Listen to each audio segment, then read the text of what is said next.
Good evening, ladies and gentlemen. Thank you for coming on a Sunday evening for this lecture. We are expecting a bigger audience, but nevertheless, we will start right away.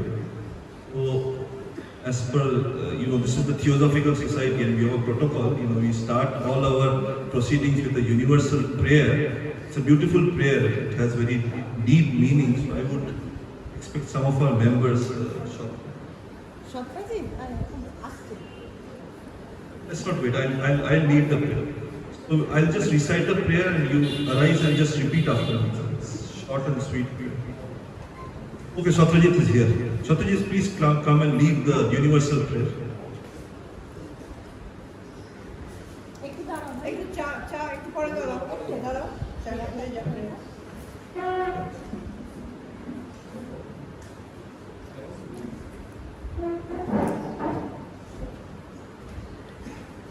So we will henceforth say our universal prayer as prayed by Epigenetics. Please repeat after me.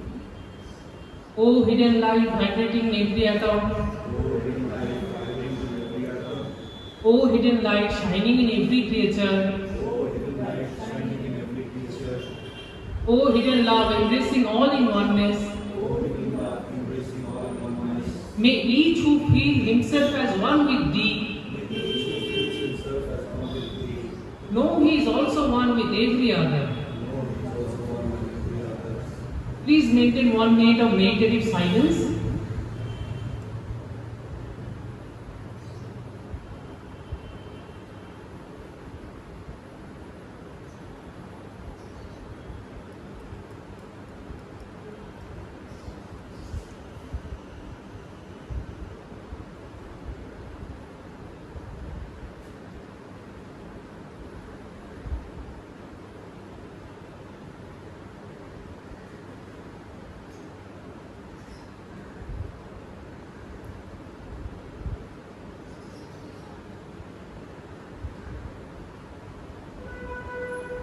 Okay. So, without further delay, I would like to hand over the mic to our anchor, Avik. Avik, please come.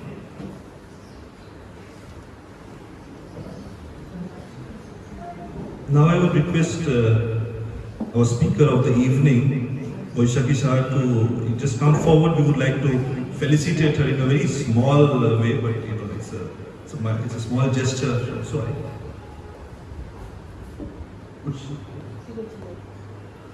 you can be there. I mean, once for the talk you come. So I'll ask Madhusri, Sister Madhusri, to welcome her with the Uttari.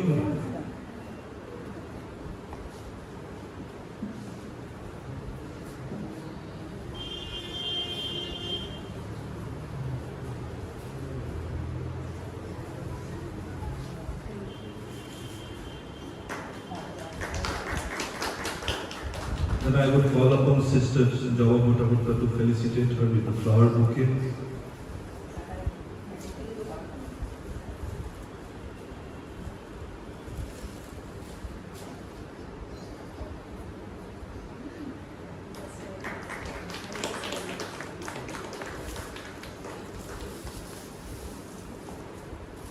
And some sweets.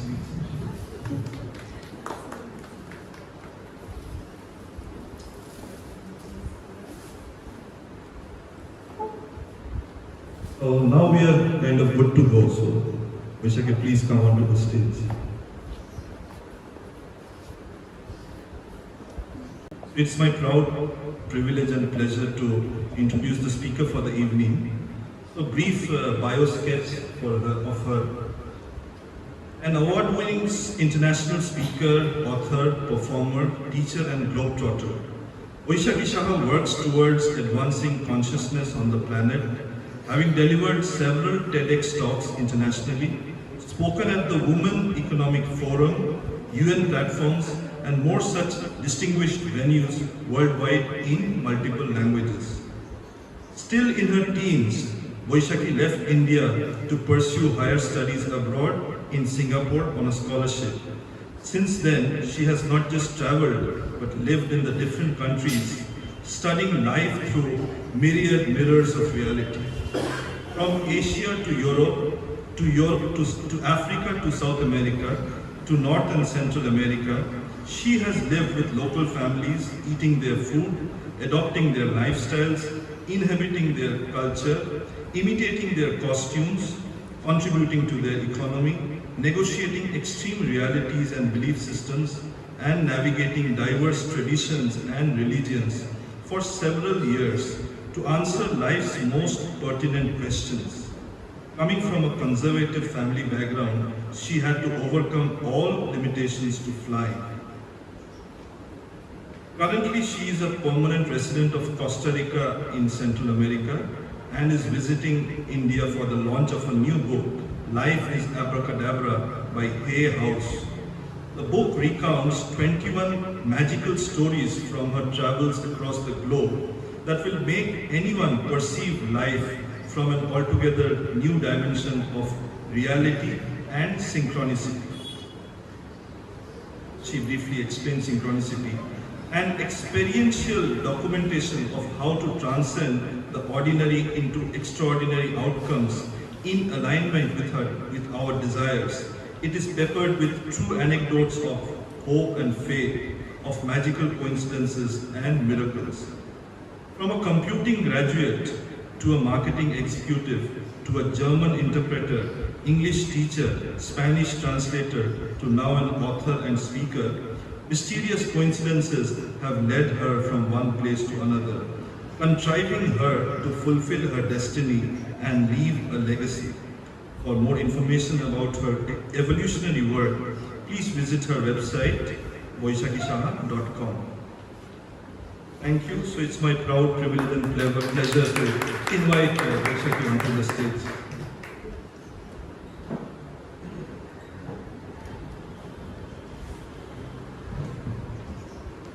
Hello.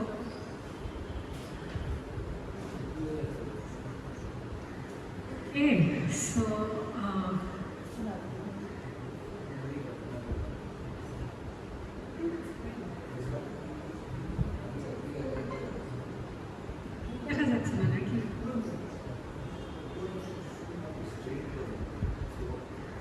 hello. Now it's fine. Okay, so thank you for that introduction, Avik, and thank you for inviting me to speak in front of all of you.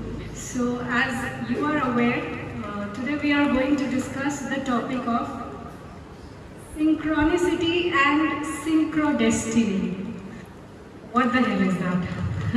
Okay, I will be giving this talk in English because some terminologies here are better explained in English. If there are certain concepts that you don't understand, please raise your hand and I can explain it in Bengali. Although my Bengali is not very good. Alright, so let's move straight into the topic.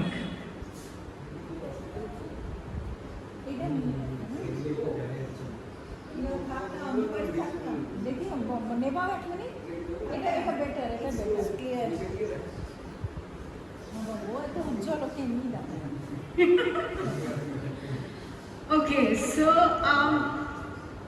synchronicity, it's a new dimension of reality that is approaching humanity.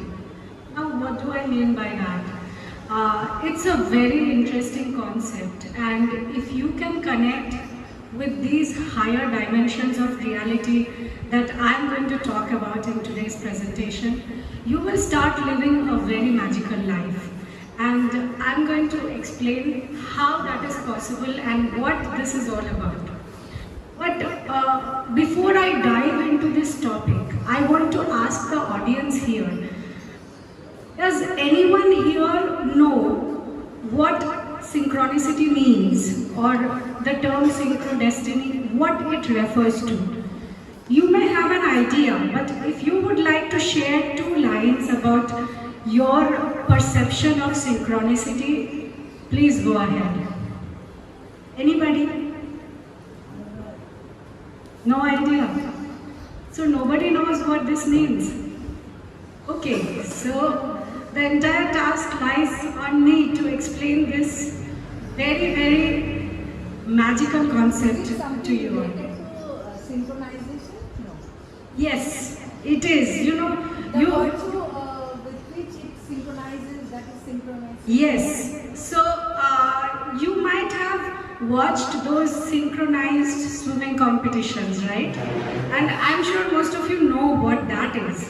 So, of course, synchronicity is not that, but it is related with time. So, synchronized swimming is where two people are doing the exact same thing together or more, right? Like birds fly in synchronicity, in synchronized order, right?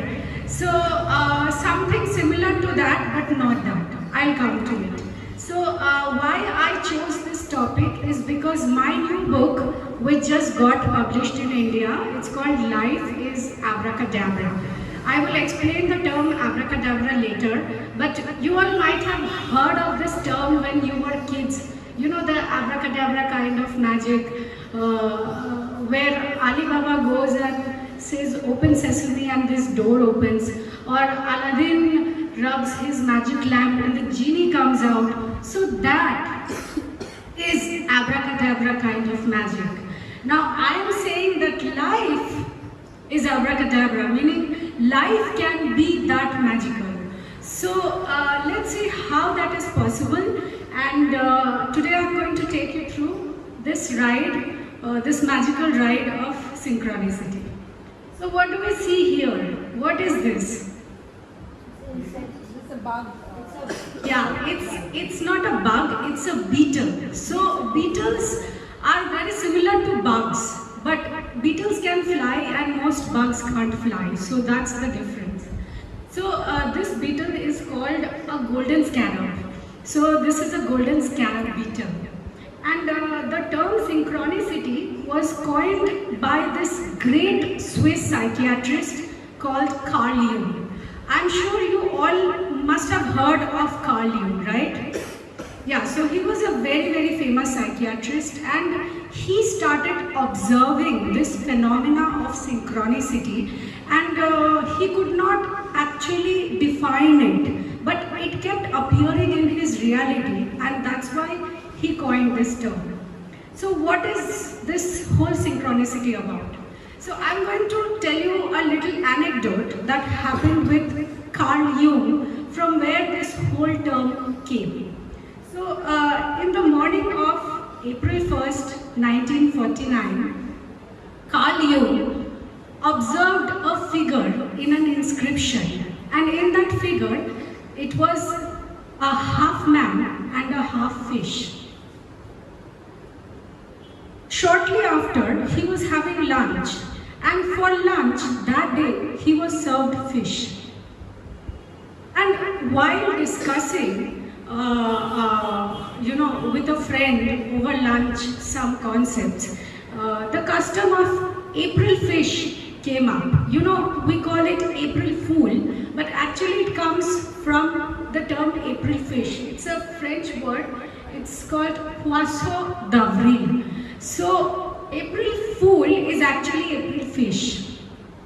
So later in the afternoon, an ex-patient of his who he hadn't seen for many months visited him and she showed him some remarkable pictures of fish. In the evening, somebody presented him with an embroidered fabric and in that fabric there were sea monsters and fish in it. So all this is happening in the same day and Carl Jung was observing.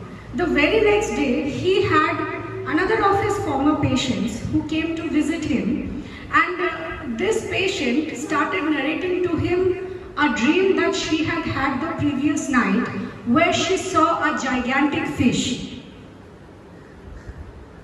And Carl Jung was writing a piece about this whole thing that happened with the fish for a larger piece of work that he was doing, research work. And this day that a couple of months later, when he was writing this piece, he just went for a stroll to the lake near his house. And when he was there, he saw this big fish lying on the seawall. And he had been there many times before, but he had never seen a fish in that place. But that day when he was doing this work and writing about this whole appearance of the fish for a larger research that he was doing, he saw this fish. So what is synchronicity? It's a strange reality that you cannot define with logic, reasoning or linear thinking. So synchronicity is derived from two Greek words. Syn means with and chronos means time. So it is with time. And Carl Jung describes it as a causal connection of two or more psychic and physical phenomena. So it is a causal. Nothing is causing it. It is happening on its own. And psychic is something that is here in the mind. It is in our perception. And physical is what tangible, what we see in our reality. So he is saying that it is a connection between the mind and something that synchronistically in the same moment appears in your reality. So you think of something and then you keep seeing it. So when Carl Jung observed this fish, the first fish he observed, and then throughout the day the fish kept appearing in his reality. And he had studied thousands of peculiar incidents like this before coming up with this term called synchronicity. So, according to Jung, simultaneous occurrence of a particular psychic state with often more than one external event showing up as meaningful parallels to that momentary subjective mental state. So it's not necessary that you think of something and only one thing appears in your reality. That same thing keeps appearing over and over again. So that is when he calls it meaningful. So this is not caused by a physical action. They are not connected by cause, they are connected by meaning. Now, I am going to give you another extraordinary case study that Carl Jung describes, which will make you understand this term synchronicity even better. So, Carl Jung was a psychiatrist. He had a lot of patients, and there was this young lady who had come for some therapy. She had some problems in her life. And for a while, Carl Jung was trying to do therapy with her. But no matter what he was trying, she was just not able to receive any help from him. She was a highly intellectual person, graduated from very reputed universities, and she liked to think of everything with logic and reasoning and intellect. So no matter what Carl Jung, what approach he was trying, she had this bubble of intellectual defiance. You know what I mean by that? So for her, everything had to be intellectualized. And Carl Jung could realize that because she had surrounded herself with this intellectual bubble, she was not able to access unconscious materials. And so her therapy was not going successfully. So after many unsuccessful attempts to soften her rational thinking, he was hoping that something irrational would show up that would pierce through the impenetrable intellectual bubble she had caged herself into. And this kind of intellectual defiance is called exaggerated rationalism, which was preventing her from accessing unconscious materials, and it's called animus inflation. So what happened then? Now, one day this patient had come to visit him, and while she was in his clinic doing this therapy, she started narrating to him about a dream she had had the previous night, where someone had gifted her with an expensive jewelry in the dream, and that jewelry was a golden scarab beetle. So here I got a picture of a scarab beetle. just to represent the jury, this is a golden scarab. And while she was narrating this dream to you, he was sitting in front of her and suddenly he perceived a soft sound at the window pane behind him. It was a dimly lit room, and when he heard the sound, he thought it was odd. So he went to the window to check what was there. And he saw that there was this insect which was tapping onto the window, trying to enter their dwelling. So he found it odd because at that time it was rare to find these kind of insects there. So he opened the window and the insect flew inside. And he caught the insect in mid-air. And when he opened his hand, it was a scarab beetle, which is the rose chafer. So this scarab beetle, it has a golden rim in front of its head. And it's like a metallic golden rim, which is very similar to that of a golden scarab. So he handed over the beetle to her and he said, "Here is your golden scarab." So that is when he connected this external reality of a scarab beetle appearing in their dwelling the very moment she was describing the dream of a scarab beetle. And that's when her intellectual bubble burst, and then the therapy could be carried on with successful results. So you may call this, you may dismiss this incident as just mere coincidence. But this coincidence was not senseless, nor was it simple. Because of this coincidence, it ruptured the veil of rationalism with which she had surrounded herself, dissolving the ice around her intellectual defiance.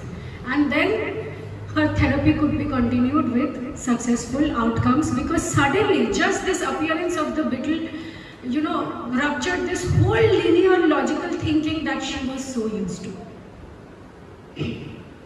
So these kind of coincidences, when they happen in our lives, we can't really explain them. It's a momentary thing, and in that moment we are like, what was that? It's just a coincidence. And as I said before, these coincidences are connected by meaning rather than cause. So there is this thing, we have this cause and effect theory, that everything that causes, has an effect, and every cause is caused by something. Everything is caused by something, right? But Jung is saying that when a synchronicity happens, it doesn't have a physical cause. But right now, this is the question. Is it totally acausal, or perhaps there is a mental cause causing this synchronicity to appear in our reality?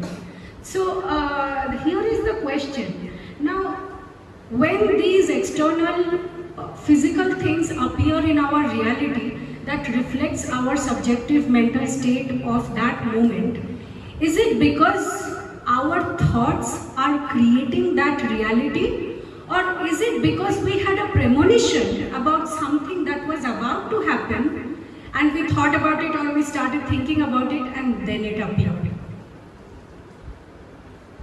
So Jung was uncertain about publishing his work because in those days, this was so many years ago, like 70, 80 years ago, conventional scientific assessment could not accept this kind of phenomena or give it any kind of research. So Jung made an indistinct yet a very daring claim with respect to the principles of traditional science, that something perceived by a spectator, which is anybody, can at the same time be characterized by an external episode. And he of course did not rush to draw his conclusions as to why such coincidences occur. So it is left up to us to give meaning to these synchronicities or coincidences when they appear in our lives. So we all know about this famous guy, Nikola Tesla, this inventor and futurist. He says that the day science begins to study non-physical phenomena, it will make more progress in one decade than all the previous centuries of its existence. Now, we cannot wait for science to define our experiences for us or approve of our individual realities. We have to live our realities, we have to live our lives right here, right now, and resolve our problems, make sense of reality, find meaning in our existence, find our life purpose while scientists catch up with their definition and explanation of the mysterious. So, what synchronicities mean, you have to discover it for yourself in your life. We still know very little about the world we live in. Just a question, can you read what is written on the slides, or is it too small? You can read, okay, fine. So, now here is the thing. Why would any sensible, sentient being depart from the sound ground of logic and reasoning and plunge into this bottomless chasm of mystery and paradox? Why would anyone deviate from that which can be proven, which can be seen, which can be touched, and instead seek the unseen, the unknown? Because synchronicities are mysterious. It is not something you can validate with someone else. So why would you delve deeper into these concepts? Because spiritual growth happens when you have the courage to deviate from the norms, from logic and reasoning, and plunge into the abyss of mystery. That is when you connect with infinity and you dance with divinity and you have a taste of eternity. So in the moment that a synchronicity occurs, see, we live in an illusion. Life, this physical life form is an illusion, and we are made in the image and likeness of the Creator, the Source. And when a synchronicity happens, momentarily, the curtain, the veil is lifted, and suddenly you perceive a larger reality.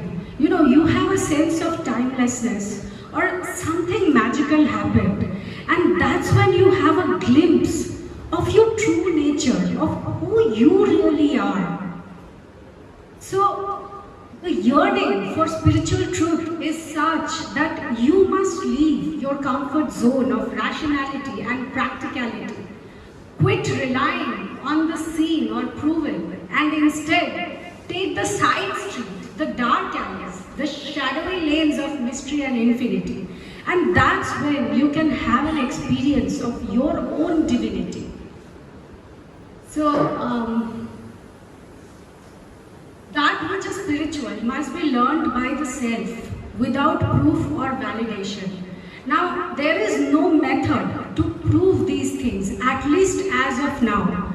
And if you want to find the truth behind these kind of synchronicities, you have to find your own, create your own experience around them.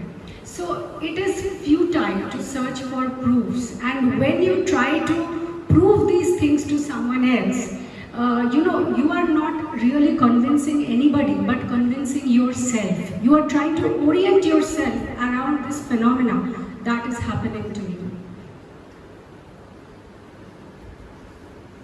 So it's a grand universe, it's a chaotic universe full of paradoxes and divine dichotomies where contradicting things exist simultaneously.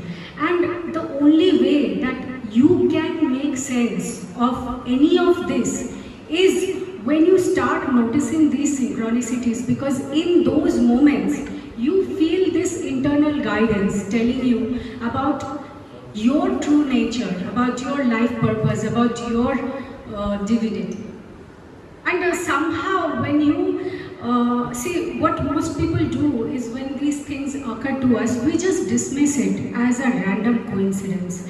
And when we do that, we do a disservice to ourselves, because see, we have a free will here on earth. So synchronicity is like your higher self is sending a message to the little self that is incarnated into this physical life here on earth.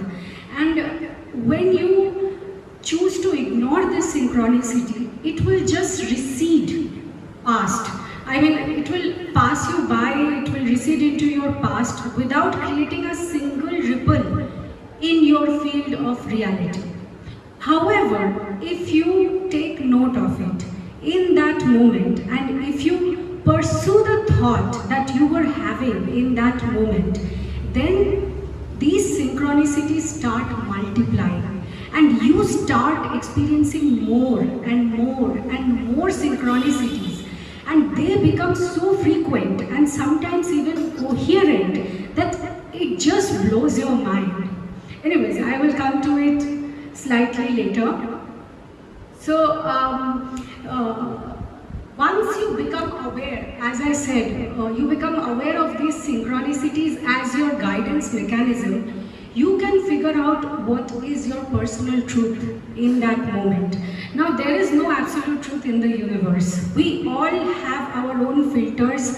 We are each unique like a snowflake, and each of us have a unique perception and experience of life.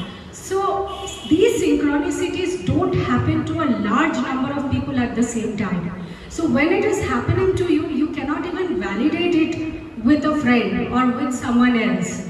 It is a very personal thing that is happening to you based on your desires, based on your perception of life, and you have to figure out what it means. And many people may just become afraid of it, or they may think, oh, it's just a coincidence. But if you start taking heed, you know, one synchronicity, then another, it will keep happening, and what happens is your higher self, or the deeper part of our mind, the subconscious mind, it starts sending signals to the surface consciousness, and it creates passageways of communication between you and your higher self. And then suddenly life becomes magical, because synchronicities start placing circumstances and events in your reality which are in alignment with the desire in your heart, the desire in your soul. And when it happens, you will know that it is in alignment with your desire. You take a step towards that, whatever the synchronicity indicating, and more synchronicities happen. And this is how you start entering a larger field of intelligence, or what I call a higher dimension of reality. So the signs, the guidance, the path will be unique to each individual, and it is so mind-boggling that you have to remind yourself that it is all real. So what this does is it awakens a magical part of yourself that knows that you can create your own creation. So suddenly you start experiencing yourself as the creator of your own reality. And you realize that that which is loved by you is loved, and that which is not loved by you remains unloved. That which you forgive is forgiven. That which you don't forgive remains unforgiven. So suddenly you start experiencing yourself as the creator of your own life, rather than being at the effect of everything happening to you. So you dance with an endless array of energy in the creation of all that is. And suddenly every pebble, every stone, every plant, nature starts to rearrange itself in a way that you start perceiving more and more synchronistic events. So it could be that your totemic animal can show up, or to send you a message in a moment that you are deeply thinking about something, or maybe a butterfly shows up confirming, maybe you're thinking of a loved one who has passed away, and in that moment you see a hummingbird that comes and pecks on your window. So how do these things happen? So the entire energy of creation is moving around your thoughts and perceptions of reality. And when you start acknowledging these, seemingly indistinct coincidences, they start becoming meaningful and they start speaking to you. I'm talking from experience. I will come to that part later once I finish talking about what synchronicity is all about. So right now on the planet, with the internet that has come, knowledge, information is spreading like wildfire. More and more people are coming into awareness of synchronicities. And it is opening a new portal of understanding in human consciousness. So what is happening? Human beings have started to intuit higher dimensions of reality which are beyond our 3D physical perception. And this kind of magic can only be understood in the abyss of midair. So when you are willing to hang in midair without any proof and you're willing to take that risk, only that is when you can experience this magical phenomena of synchronicity. So an open spirit that is willing to receive the creative flow of the universe starts to navigate these synchronicities in a meaningful way. And that is why I say that you should not solely rely on the perception of authorities like scientists and doctors, because scientists and doctors, they examine what they see, the physical. But this whole thing is happening in the intangible realm, in the non-physical. So it is the non-physical, when that energy condenses and focuses with certain vibrations and frequencies, is when it creates physical matter. So it is, you can get advice from these authorities, but you are the sole authority of your own sacred life. And when you can courageously embrace the mystery of infinity in your heart, as surely as you embrace the uncharted feelings of love.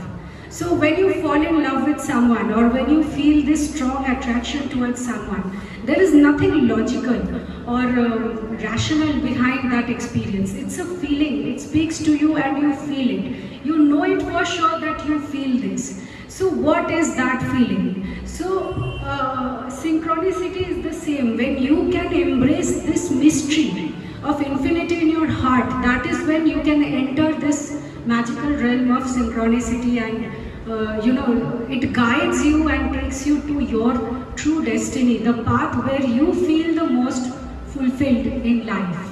And that can avoid a lot of the lower density vibration experiences which most people have, like accidents and diseases and pandemics, and that is a very dense vibration where humanity has forgotten who it really is. People have forgotten their true power, their true nature. And I say, when you have a disease, it's because you are separate from your true self, that you have not found the power that exists inside you. The power that has created the disease can also heal the disease. But how will you do that? How will you know that you have the power to heal the disease when doctors are just giving you all these medicines and giving you a death sentence saying, hey, you have this cancer and you are going to die, you have 8 months to live. Who is that doctor to tell you that you have 8 months to live? It's because you have lost your own power, you have lost touch with your own true nature, is when you go to a doctor and you start believing the diagnosis that doctor gives. So once you can understand this whole concept of synchronicity, you will fall less sick. I'm not saying that, because we are not in a physical life, so negative experiences will always happen to you, but it will be less and less. So I want want to say this. You may have been told that you should heed the voice of authority, but you are, in fact, the governing authority of your own sacred life. You know what you crave, what you yearn and long for. Take note of those cravings, those desires, those hungers for intimacy with the beloved, for oneness with the infinite creator, for clarity and guidance on your life path that will cause your learning, growth and spiritual evolution. So, synchronicity is the way that your higher self, so imagine that we all come from this intangible, infinite realm, which is full of energy and consciousness. And when you focus that energy, you become this little self in this little body, incarnated into one physical lifetime, right here, right now. And you have this whole higher self which is guiding you. You are never alone in this world. You know, sometimes when we are not in relationships, the people we love the most leave us. We may feel very lonely, we may feel alone, that nobody cares about us, nobody loves us. But if you connect with this higher guidance, your higher self, it is always with you. It is guiding your path, what you came here on life to do. And if you follow that inner guidance, then you will not have the other deterrents. It will be more like the path of least resistance, where you will have less diseases, less accidents. And when other people would tell you that, you know, they are suffering from this, they are suffering from, somehow it will not sit with you, because you know that there is a way to come out of it. So synchronicity is a heart language, and a synchronicity shows up in your life at a particular moment to accentuate a particular train of thought, deepen our perception of that moment, and remind the surface consciousness of your life purpose. The veil that is surrounding us, you know, we are born into forgetfulness. We come into this world, we forget who we are, conditioned into the culture we are born into, we are given a name, we are given a religion, and the rest of our lives we spend defending that culture, defending that religion, without really knowing who we truly are. And it depends on which society, which culture you are born into, and the god of that culture will become your god. So, you know, we humans have it all backwards. We spend our whole lives in defending concepts and definitions of God that are not even real. So what happens is, when you take note of these synchronicities, they start speaking to your heart directly, and it helps you construct a personal store of intelligence. And whenever you are faced with more life challenges, you can tune into your own heart for the answers, for how to get unstuck in those life situations, rather than going to someone who has no idea what is going on in your life or what is going on inside of you.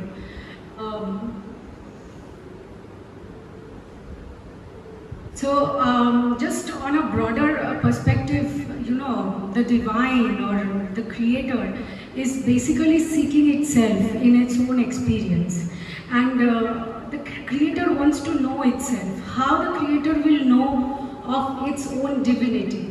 The creator has created us in the image and likeness of the creator. So when we accomplish a big feat, when we do something grand, we unleash that power of divinity which is inside us. And that is when the creator has an experience of itself. So you are the seeker having an experience of yourself, because you are creating your own life. And all the people, the situations, the circumstances that appear, that show up in your life are like myriad mirrors of reality, which is showing you who you really are. So now imagine if you have a limited perception of yourself. Let's say you grew up in a family where you never felt loved. You had to behave in a certain way to be in the good books of your parents. And you wanted their approval and their acceptance and their love so much that you constructed this personality where you became people pleasing and you started pleasing everybody around you so they would love you. And in that process, you lost your own soul expression, who you really are. Then as you grow up, you will have a hard time in relationships because you will want to please everybody and you will lose your authenticity. And these kind of people, I'm just giving one example, either they will grow up and get cancer, or they will be in relationships with narcissistic partners who will keep taking from them, and this person will keep giving because this person has learned to people please, and this person has learned that is the only way to get other people's love.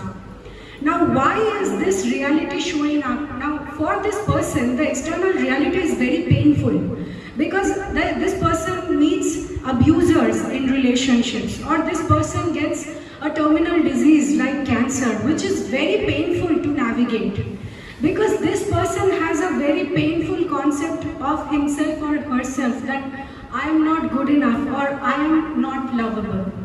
Now, the external reality that shows up is actually reflecting back to us our own internal vibrations. So, through synchronicity, what happens? Let's say you are this little soul lost in this physical life, and you don't know how to come out of it, or you don't know, why you are having such a painful life experience. That's when your higher self will try to send you messages. Your higher self will try to communicate with you, and momentarily you will receive these synchronicities. So in that moment, you have a higher perception. You think of something, it appears in your reality. What is that? Oh, that's just a coincidence? No, there is more to that. So when you have this higher perception of infinity, suddenly you know that you are bigger than who you think you are. You are bigger than that small definition in which you have caged yourself. Or this 9-to-5 job, or this limited lifestyle where you have thought, okay, this is all there is to life.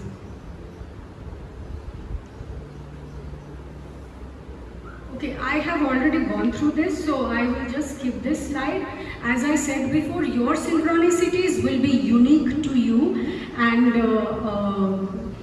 it is something that will happen based on your desires, your dreams, your wishes, wants, and even an indistinct form of desire where you just have a desire and you don't know, like it's just a wish. Even that desire will bring up some kind of synchronicity in your life. Now you have the choice to follow that or to ignore it and continue in the everyday mayhem of daily life.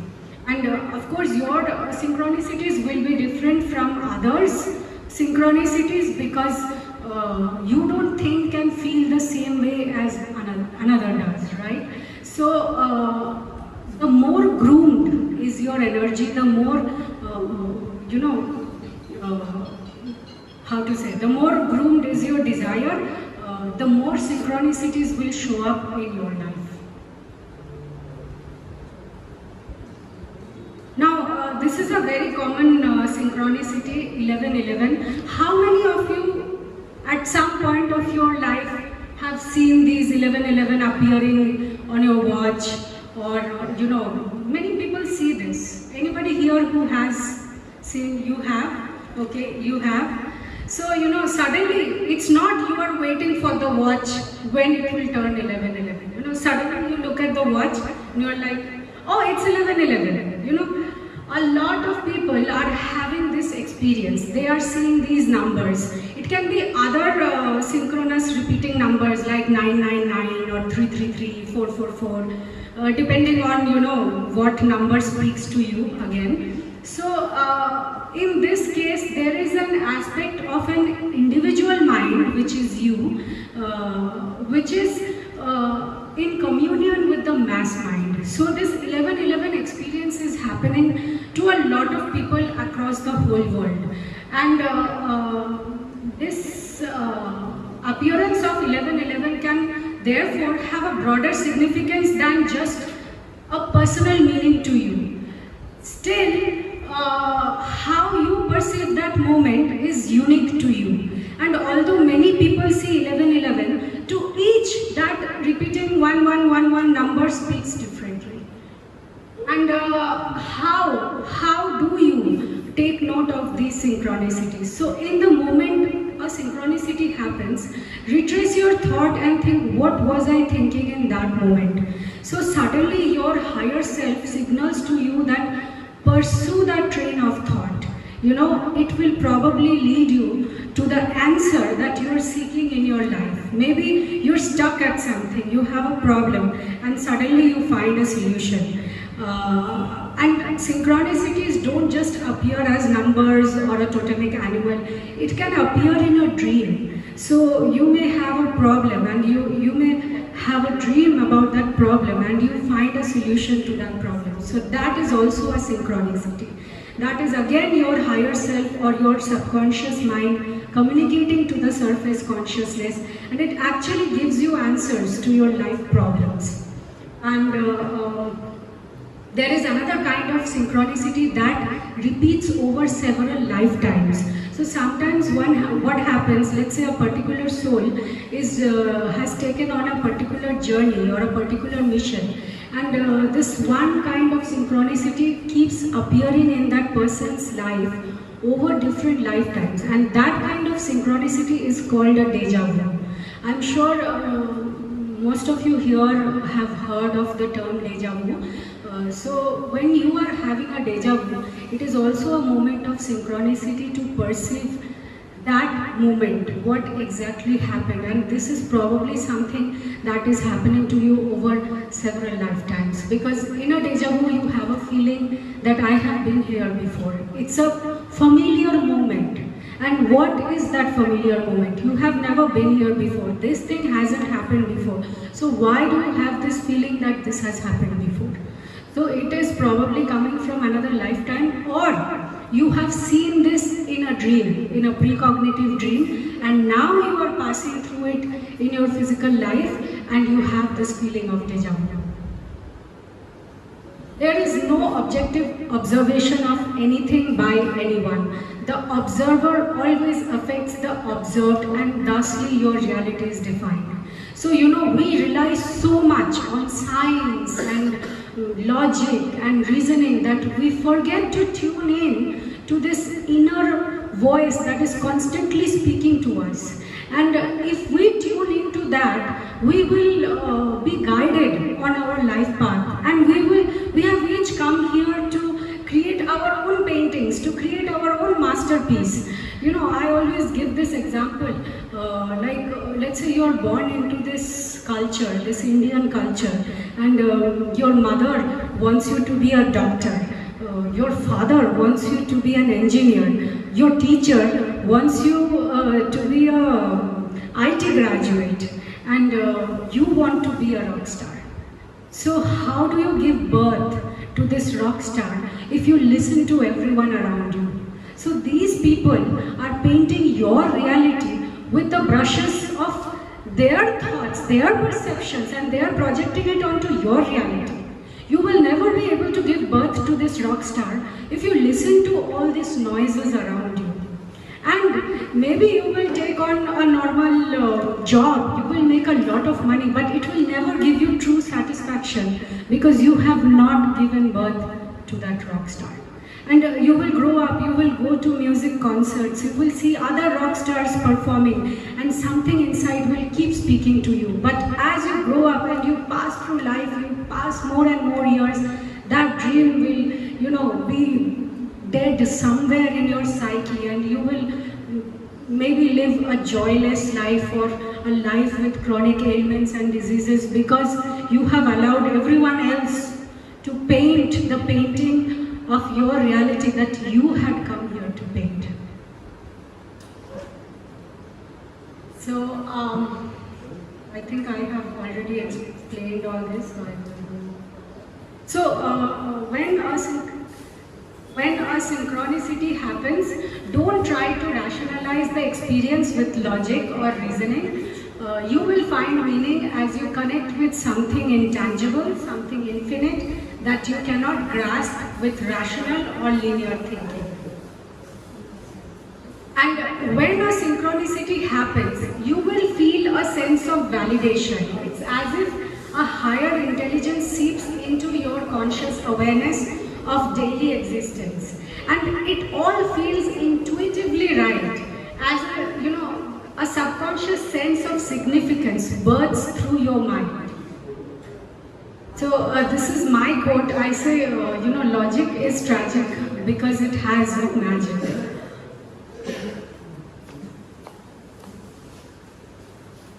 So if you can take note of the original synchronicity, what happens is it continues to branch off, creating bigger and bigger ripples until your entire life fills up with significance and each moment seems meaningful and magical as you find yourself one with others and the barriers between others melt away. This is because in the larger sense, we are all one, we are all connected. And still, we are born into this illusion of separation, and every person that comes into our reality provides us with a mirror to look into ourselves. So when you can allow these synchronicities to speak to you, then it is also a means of creating a link among all. So this is how you experience the oneness that you are with everyone else, and that is your divinity, because divine is all that is. So me becomes me. Now I will give you a classic personal example of how synchronicities have helped in my life. I will briefly go into more detail, but this is a very significant example that I am going to give you, so you understand how it works, because I have been giving a lot of theory so far, so let me give you some practical examples. So I was in Costa Rica, I was an English teacher there, and as he introduced me, I have, at the age of 17, I left India after class 10. I went to study in Singapore, and then from Asia I went to Europe, then Africa, then South America, then North America and Central America. And I was doing a lot of foreign exchange programs, and during this time, a lot of synchronicities were happening in my life. I did not know anything about Jung or his experiments with the beetle and the fish and all these theories. I was having a first-hand experience of synchronicities, and I was lost, I was confused. I had no idea why all these things were showing up in my reality, and I had no one to validate that experience with. Yet those moments were so magical. Like if you read this book, Is Abracadabra, which just got published, you will see how the synchronicities led me from one place to another, and how it defined, now when I look back, I can connect the dots. But that time I was only seeing the random dots. And yet it was such a magical feeling that I could not escape what was happening to me. Neither could I ignore it. Maybe because I was alone. I was living in some of the most dangerous countries of the world. Places like Venezuela and Nigeria, where they shoot you before they loot you. And so many times I was held at gunpoint. I was alone. I was a young unmarried girl from a conservative family, and there was no one to be there next to me, to protect me, to help me. I was all alone. And I found myself in life-threatening situations, inescapable situations, and I had no idea how to come out of those. And guess what? Synchronicities saved me from those inescapable situations. And this whole magical reality was paved, and only later, after all these years of travels, when I look back, I did research on what was happening to me, then I found all these answers. But at the time when this was happening to me, word called synchronicity even exists. And I traveled years on the road in some of the most dangerous countries. I have lived on the streets. Sometimes I didn't have food to eat. Sometimes I ate shit. And yet, thankfully, I never had to go to a doctor, or I never had to seek any kind of help because I could not afford it. I traveled the whole world and I didn't have any money in my pockets. Never had money, never. But how I traveled, this whole thing is so magical. That's why I want to share this journey with you, so you understand what was happening to me, and just the awareness of it can start creating synchronicities in your life. So this example, let me quickly say it. So 3 years I was writing about these synchronicities that were intense synchronicities that were happening to me, and it was a very personal experience, that I was having with myself.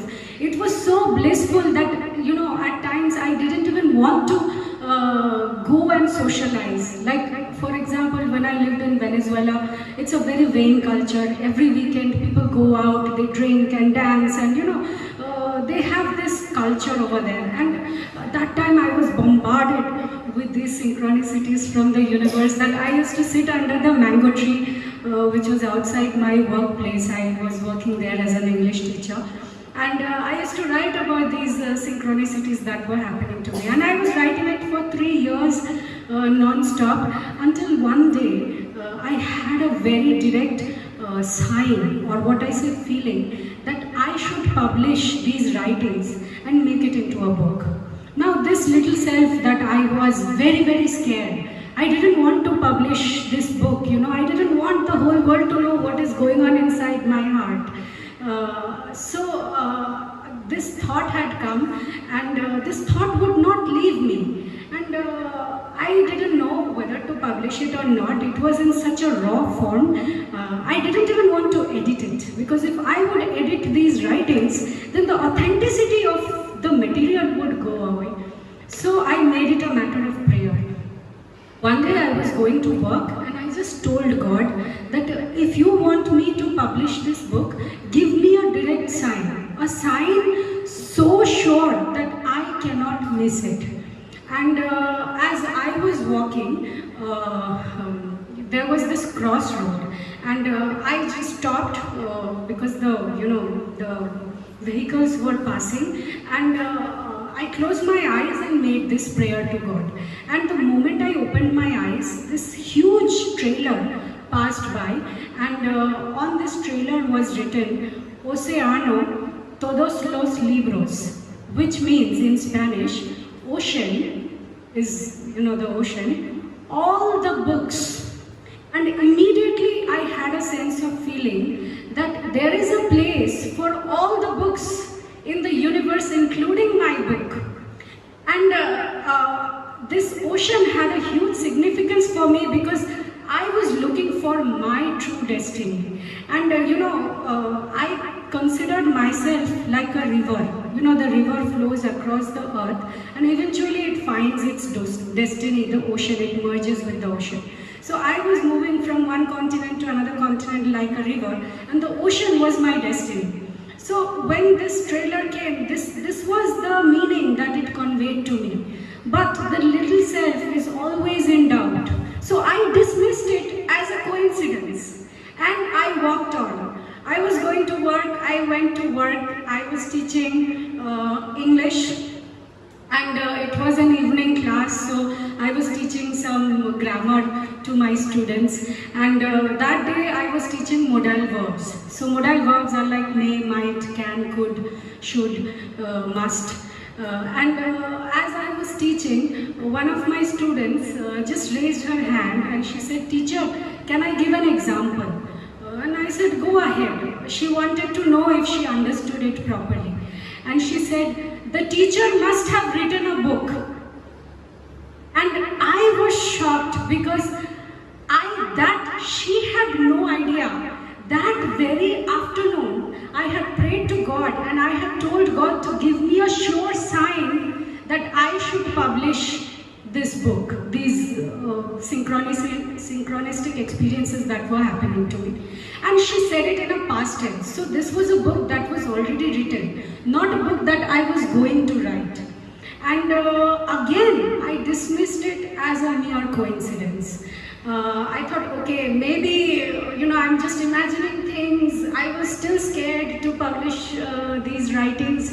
And 2 days later, in that same class, I was teaching other verb forms, this time present perfect tense and past tense.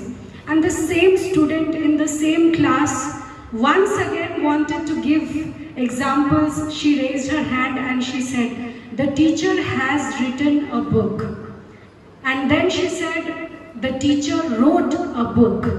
I don't know why she kept saying the teacher. She could have said, Pamela wrote a book, or Sam is writing a book, or a book that will be written. She always referred to it in the past tense, so it was a book that was written, and it was a book that the teacher, that was me, had written it. So once you can ignore it, twice, I call it the appearance of outer intention. So I could not ignore it anymore, and I went ahead and published the book. And then my entire life changed. Even now when I look back, I think that I published this book more for myself than for anybody else, because this book propelled me onto an entire new reality. From an English teacher, at an institution in Central America, I became an international speaker. I became an award-winning speaker and author, and I started lecturing all over the world about my experiences, my journeys, about synchronicity, and a lot of metaphysical and esoteric topics. So you see, if that day I hadn't heeded to that synchronicity, I would have never published that book, and I wouldn't be standing in front of you with my second book on sale here and giving this lecture to all of you. So that is how synchronicity speak to you. And here is the magical thing. Like I was talking about 1111, the 1111 numbers. My synchronicity number was the number 9. So, I was very attracted to this number 9. It's a very special number, and I kept seeing it when I was in Venezuela in 2009, living in these 9-lettered countries. This class was a level 9. So at that institution we have various levels, level 1, level 2, level 3, up to level 14, 15, higher levels. So this was a level 9 class. And the timing of the classes were from 6:30 to 9 p.m. And all multiples of 9, if you add them, you will always get a 9.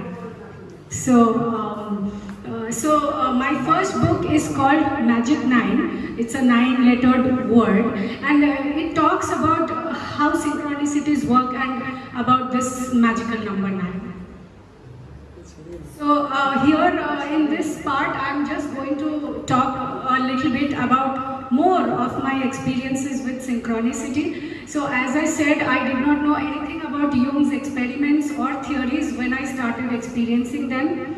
And exactly when those seemingly abstract synchronicities started dotting my path, I can't even tell when was the initial stage. But eventually they got so intense and impelling that I began jotting them down, and what followed is this book. It has 21 magical stories from my travels across the world that will make you look at life with altogether new eyes. My life was filled with synchronicities and magical encounters that I like to call meaningful coincidences. So, meaningful coincidences that materialized impossible dreams, that disentangled unworkable problems, that got me out of inescapable situations and saved my life several times, and laid out in front of me a magical path to tread. So as outer intention made itself manifest, I realized a larger plan was unfolding for me, leading me and leading me to live out my true purpose.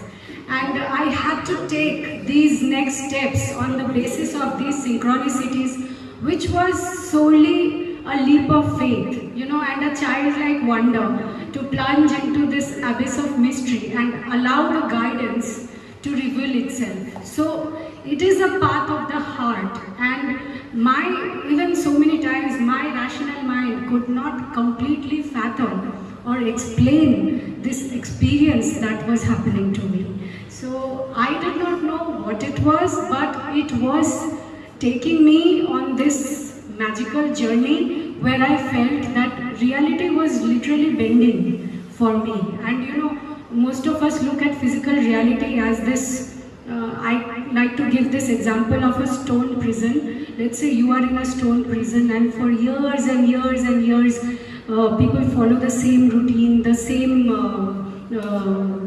things that happen, and nothing changes there. So that is how we used to perceive reality as solid. But reality is not solid anymore. Think of reality as a liquid. You touch the liquid and you start creating ripples. So when you look at reality as liquid, then you know that you have the power to change your reality if something is showing up that you don't desire. So my book is called Life is Abracadabra, and I want to quickly explain this term abracadabra. It comes from this Aramaic phrase abracadabra, and it means I should create as I speak. Just like Ali Baba would go and say open sesame and the door would open. Or I should create as I believe. I shall create as I do. So here I want to touch a little bit on imagination, because all the creation happens in our imagination.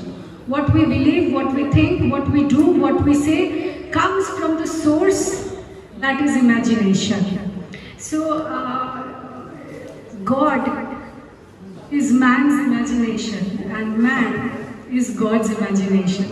So imagination is our source code. It is our divine gift. If we can use our imagination, we can start to create the appearance of synchronicities in our life. So the source of this word abracadabra is actually 3 Hebrew words. Ab, Ben, Ruach, Akadosh. And Ab means father, Ben means son, and Ruach, Akadosh means Holy Ghost. So this word, life is abracadabra, it's not just some kind of meaningless magic. So this is the Trinity, Father, Son, Holy Ghost. It is the Trinity of our reality. And you can explain it in any terms, like mind, body, spirit, solid, liquid, gas, electron, proton, neutron, male, female, neutral, hot, cold, room temperature, here, there, and the space in between. So this Trinity, we call it the Holy Trinity, because this is what life is. Now we are born into this polarity where we call life as a duality. So duality is like hot and cold. But there is a place where hot and cold merges. So that is what creates the Trinity. So when I say life is abracadabra, I just don't mean some meaningless kind of magic. I'm referring to this Holy Trinity, where all our experiences lie. If I am cold and I am seeking something warm, I have to go to the other polarity, which is hot.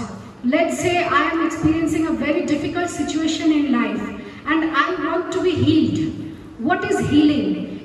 We all suffer from these diseases and we say, I want to be healed. So to be healed means to experience the opposite of an undesired experience, right? So everything lies in between these polarities of hot, cold, and in between. Mind, body, spirit. It is the Holy Trinity. So the moment you start moving from your extreme disease or whatever towards the other polarity, you will meet healing on the way. So I was experiencing a lot of meaningful coincidences that were coming up in my life as magical opportunities. I call them magical because there was no conceivable possibility to place those opportunities on my path. They just happened magically, you know. It was not something that I could plan and execute. And I was having these chance encounters with people who were bringing the solution to my next problem. And see, when you have these problems, and if you don't have an extreme situation in your life, you will not have an opportunity to come out of it. And if you can't come out of it, how will you experience yourselves as unstoppable, invincible, unsinkable, unbreakable? See, we are here to experience our divinity. And life puts us through these extreme challenges. The higher you are in your level, the bigger the catalyst. Now I call catalysts. Catalysts are people who will appear in your life and they will place an extreme challenge in front of you. And a challenge that seems insurmountable at face value. And then how you overcome that challenge? So sometimes we can't overcome it and we fall sick or we bow down to the weight of this challenge. But if you know that you have come here for that challenge, so when a challenge appears in your life, you tell yourself, this is what I have come here for. Then it becomes much easier to overcome that challenge, and once you overcome it, you start to experience your divinity. You become invincible and incorrigible, and then you become a person that nothing in the world can place a challenge so big in front of you that you cannot overcome. And it becomes a lived reality, it becomes a habit, an experience. So as I said, so I went from Asia to Europe to Africa to South America to North and Central America. And sitting in Asia, you know, I was studying computer science. I could not imagine a computing student that one day I would travel the whole world and, you know, be an author and a speaker from just a computing graduate. And as I said, this thing did not, the whole plan was not shown to me. The path revealed itself one step at a time. And I always say that my path chose me. And I did not choose my path because consciously I could not have planned this journey. I could not have lived this experience had I not listened to my heart, listened to the synchronicities appearing in my life and taking action on those synchronicities. And then one door opens, then I take another action, another door opens, and another and another. And before I realized it, I was living this magical reality. So so this is me flying on the ashes of a volcano in Costa Rica. You know, 5 years before this picture was taken, I had a dream of seeing a real volcano in my life. Because I was at university in Singapore and we had a lot of German students at our university. I was learning German as a minor, and one of those students had gone on a trip to Indonesia and sent me a picture of him standing atop an active volcano. And when I saw that picture, I had a dream of seeing a real volcano with my own eyes. And 5 years later, here I was in 5 continents later, I was flying on the ashes of an active volcano. This is Volcan Poas in Costa Rica. So from a conservative family background, I had to overcome all these limiting beliefs and cultural prejudices to fly in the direction of my dreams. Why I say cultural prejudices? Because I was a young unmarried girl and I wanted to live this dream and nobody was supporting me in this dream. So I had to follow the guidance of the synchronicities to be able to live this magical journey. So I always say that the path of your dream, desire, destiny is written, but you are the one who is writing it.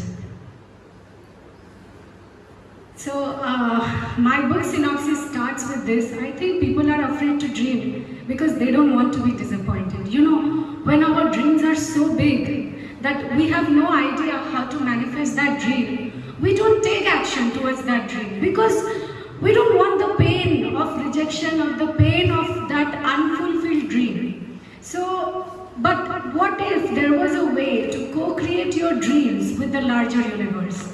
And what if the universe responded to you in a tangible way? Can you imagine that? So I always say that the bigger you dream, the more of yourself you fit in, because dreams are the container of your soul. And dream does not end with death. You carry your dreams to the next dimension. So there is no age to dream. You should always, keep your dreams lofty, so big that synchronicities will start appearing to help you manifest your dreams into reality. So there are always two paths, two choices in life. One is the path of the heart, and the other is the path of others' expectations of us. As I said, mom wants you to do something, dad wants you to be something, teacher wants you to do something else, and in all these definitions you lose yourself. But if you have the courage to listen to your heart, it will speak to you, it will tell you what you came here for, what will give you joy. For me, maybe writing gives me joy, but for you, maybe engineering gives you joy. But if you were born to be an engineer and instead you are a teacher, you will not be happy, right? I was not born to be an IT consultant or a software engineer, but that's what I was studying because that's what everybody was doing those days, and that was the career that was respected. And then I manifested a crippling back injury, and 3 years at university I suffered so much that I wanted to commit suicide. So I am coming from that place when today I say for the last so many years I haven't been to a doctor. This magical journey started with a crippling injury where I wanted to take my own life. And then one night when I dared to stray beyond the limitations of my physical capacity, of what the doctors had told me never to do, that day I was spontaneously healed. And this is the first story in my book. It starts with this story because that was my first encounter with magic. And then after that, this person who used to wear a big thick belt around her waist at all times, I used to carry a cushion to the exam hall to put behind my chair because I was not allowed to sit on a chair with a hard back. I could not bend. I used to be an athlete. I used to be a marathon runner. I used to be a dancer, and I had to stop everything. I had put on so much weight. Life had become so painful that even stronger doses of painkillers could not alleviate my pain. 3 years I suffered like that until I wanted to take my own life. And the day I did something that I absolutely loved was the day I got healed. And I'm not a doctor, so I will never give you a medical advice. You know what you desire, what your soul craves. But if you read the book, you read the story, you will know how these magical things happen. So many people who are accessing these higher dimensions of consciousness, they are receiving spontaneous remissions. So many cancer patients are getting just healed overnight. How is that happening? How is that medically possible? Doctors still cannot explain it. A few years ago, when I gave a lecture here on what happens after death, I was citing the example of Anita Murjani, who had had terminal cancer, and after suffering for 4 years, she had tumors this big size, lymphoma, that had shut down all her internal organs. And after 4 years of suffering, she had gone into a coma. And doctors had given her the death sentence that she would never come out of this coma. But she took an about turn, she came back into life, and she healed her cancer of 4 years in a matter of 4 days. And because she had a glimpse of the afterlife, higher reality, and the vibration changed. Her mind, from a lower frequency that it was vibrating, it suddenly went to such a high frequency where the frequency of the disease was not supported. So the disease disappeared naturally. So this is what happens when you start living this magical reality. It is not just some, wishful thinking or some fairy tale that I am talking about. I am talking about a lived reality. So now I will come to the shadow side of this. This is the last segment of my presentation. Now, many people will say, but I followed the guidance, I followed the synchronicity, it still took me to a negative experience. Now, what is that? You are telling me here that you should follow your guidance. All these signs are showing me that this is the person, this is my soulmate. Let's say, a lot of people can relate to that. And yet, when I go to that person, the person keeps rejecting me. So I followed the signs, I followed the guidance. Still, why did it lead me to a negative experience? So let me also explain that. Now, is it because the universe has a sixth sense of humor that it likes to play with you? It shows you these signs, it shows you these symbols, and then it takes away the dream from you, and then you are like, what? I followed my heart and I, banged against the wall. So no, the universe doesn't have a sixth sense of humor. What the universe is trying to do is align you with your own personal expansion. Now, what do I mean by that? See, we are not so small as society defines us. You take birth, you go to school, then you go to college, then you go to university, then you get a job, then you get married, then you have kids, and then you retire, and then you die. No, we are much bigger, much larger than what we think we are. So when a synchronicity happens, or when something in life is attracting us, and we go there and we have a painful experience, it is bringing up our dysfunctional beliefs, our limiting thinking about ourselves. As I said before, if you think that you are not worthy, you are not lovable, the universe will keep placing people in your life who will not love you, who will show you what you believe inside about yourself. Because this universe is like a giant mirror. It reflects back to you your own internal vibrations. So when you think I am not lovable, you will meet people that you will be attracted to that will not love you.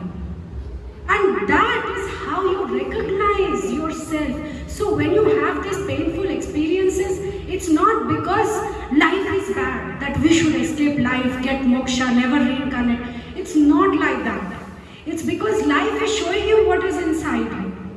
You look at the mirror, you recognize it in yourself, you work through it. You release that belief through self-compassion, through self-acceptance, through self-love. I always say that God loves the whole of you, not just parts of you. I'll come to that in a bit. So the universe mirrors your internal vibrations, so you can realize the dysfunction that is inside you and heal that wound. And at a higher level of the soul, you want that experience. Why? Because you have come here to learn, to grow, to evolve your consciousness to new dimensions. That is why that painful experience happens, so you can evolve from that little self, that little definition you had about yourself, and create a bigger definition. And then again something painful will happen, and from that when you emerge, you will become bigger. Ultimately the painful experiences will become less, because you will gain this confidence that no matter what happens, I can handle it. So life is not about getting that job, that car, that house, that girl or guy. Sometimes our desires are so small. So life bangs us against these walls to show us that we can be so much bigger. So life is about the evolution of consciousness and the journey of souls, the meeting of souls and the parting of souls, and what these souls convey to each other, these messages, and that makes life so magical and so mystical. So I will just come back to Jung a little bit to explain this part. I'll do it fast. What is the time? It's 5:30. 6:30. A long time. Okay, so I'll quickly finish. So Carl Jung also talks about this collective unconscious, which is the human shadow. Now, what is shadow? So shadow is these disowned parts of ourselves that we either disowned while growing up. Let's say you were a very curious person, you loved adventure, you loved freedom, you loved exploring new things when you were a kid. But your parents wanted you to be a good boy or a good girl and said, hey, be nice, don't go there, sit at home and study. Whereas you wanted to explore all these, your neighbors and go on the mountains and do escapades, but you were not allowed to do that. And to gain your parents' approval, to gain your friends' approval, you disowned these parts of yourself and you became a good boy. And you aced in your exams, but that adventurous side of you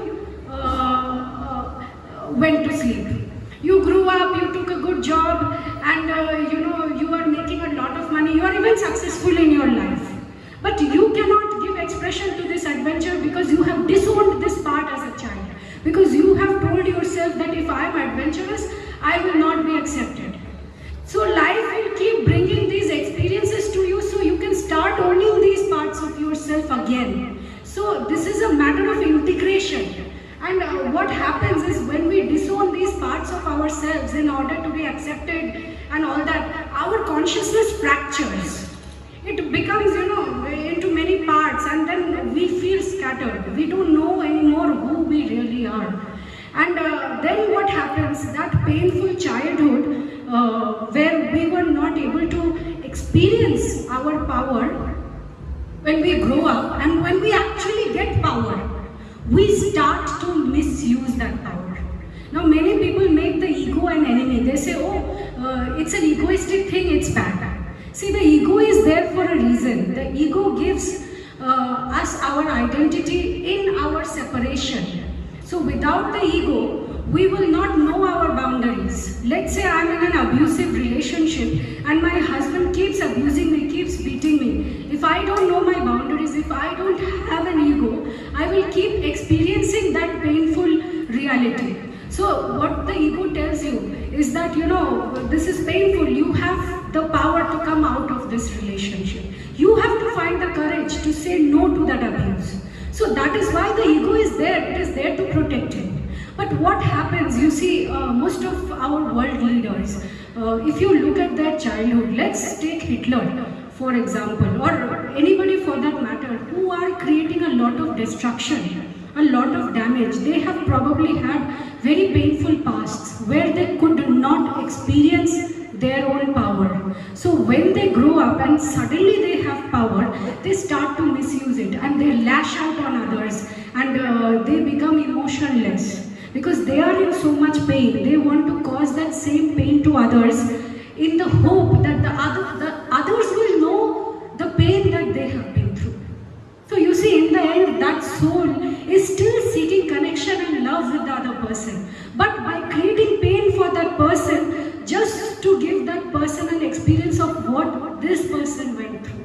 So if we can understand this, we can work with this consciousness and we can release these painful feelings. And then this ego will not lash out. So this collective unconscious that Carl Jung calls the shadow, it's like those are all projections of us.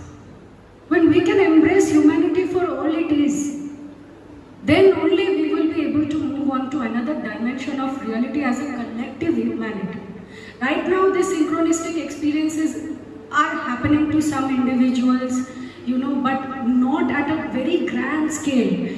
Although it is happening to everybody, but not everyone is taking heed. They are just ignoring it. Oh, that was just a coincidence. Again, maybe a coincidence appears after 5 years. Oh, that was just a coincidence. But if you take heed, then you can start to work through these, and it will not be easy because we have come here on life for a roller coaster ride and we need that adventure. We have come here for that journey. If it was all smooth and paradise from birth to death, what do you experience? Nothing. You don't even experience yourself as anything. So all this powerlessness, anger, judgment, self-criticism, it comes into the human psyche because of the repressed self, because of these disowned parts that we have rejected about ourselves, that is seeking integration. So that is why we have these painful experiences, by the way. So that is why a synchronicity can lead you to a painful experience. But if you can look at it, if you can work through it and heal it, then the pain disappears. So there are three archetypal wounds of culture, because as I say, our cultures are very strong. The conditioning of our culture, let's say here in Bengal or India or any culture, let's say Africa, South America, each has very, very deep, strong culture, and there is something good and bad about every culture. So the common wounds of humanity are these three archetypal wounds that was explained by Dr. Mario Martinez, who is a clinical psychologist. This feeling of abandonment, betrayal and shame. So most human beings, you will see, they have at least one of these three wounds, if not all. So what is the antidote to these wounds? So as a child, maybe we were shamed for something, and then we grew up as adults, having very painful experiences. So when your external reality abandons you, let's say you are in a relationship and your partner abandons you, or your friends abandon you, it means you have to commit to yourself. Only then you can come out of this abandonment wound. So when someone is betraying you, let's say they say something to you and then they break your trust, and you trusted them, you don't know, like suddenly it's a blind spot. It's because you have to be loyal to yourself. Somewhere you are, maybe in the process of that relationship, whatever, you are abandoning yourself, you're losing yourself, you are not loyal to your true desires and wants. Maybe you are in a relationship where you are fulfilling your duties, but deep inside you want something totally different in your life, and you are not loyal to that desire, you are not loyal to yourself, so you will experience betrayal. And the same way, shame, the antidote to shame is honoring yourself, is self-respect. So when you respect yourself and you don't allow others to walk all over you, that is when this experience of shame in your outer reality will disappear. Until then, it will continue. So we have these painful experiences, and they even have temperatures, like when someone shames you or betrays you, it generates heat in your body. It's like pain and embarrassment, this feeling of shame, anger. So it creates heat in the body. You are in rage, you want to, go and hurt that person. And the feeling of abandonment is cold. You feel like, life has abandoned you, and you feel that nobody cares about you. So it's a cold feeling. So remember, I talked about the Holy Trinity, hot, cold and room temperature. So between this heat and this cold, you have to find the mid ground, and that is when you will heal. And most of these painful experiences actually don't come because you are bad. It comes because of the culture where you were born into, and that culture, that society instills right from childhood a lot of limits about who you can be, what you can do, and what you can think, what you can say, what is the possibility of your life. And all these cultural prejudices and belief systems are what creates these negative experiences in our lives. So there is this concept called epigenetics, where I say that diseases are cultural. Spirituality is cultural, religion is cultural, everything is cultural, depends on which culture you're from. If you are in the US and if you have a flu, you have to take the flu shot. But if you are here in India, you have the flu, grandma will give you milk with tulsi pata or haldi, and you will recover. That's your belief. If I get the cold and if I drink milk with turmeric, I will be healed. You tell this to someone in the US that drink this, they will run away from it. They'll say, what nonsense, I don't drink milk, I'm lactose intolerant. They will have because they believe in that flu shot. You know, vaccines and medicines work because people believe in them. And sometimes, you know, they wreak havoc in our bodies, in our immune systems. And I always say this, that the immune system is not a protector of your system, of your body. The immune system is a confirmer of your consciousness. So when you have an empowered consciousness, you will have an empowered immune system. When you have a disempowered consciousness, you have a disempowered immune system, which will go ahead and attract all sorts of diseases for you. Now, there is this thing, fortunately, called epigenetics. Nowadays, people have come up with that. Dr. Mario Martinez has done a lot of research about it. So, epigenetics is above genetics. What it means is that cultural and environmental factors are far stronger than your genes. So, just because you have a particular disease in your heredity, genetic, predisposition to a particular disease, it doesn't mean that you will get the disease. It depends on how you live your life, and also it depends on where you live. If the culture or the environment that you are surrounded with, if that is a dysfunctional culture, and if you allow that culture to influence your thinking, you will get that disease. But if you can come out of that culture, come out of that belief system, and as I say, create your own beliefs, because the mind needs beliefs, and when a belief becomes limiting, you expand it, you change it. So if you can create your own beliefs, you can escape all that. How powerful is that, right? So here are some life idiosyncrasies I discovered while traveling the whole world. What is right in one culture is wrong in another culture. What is polite in one country is rude in another country.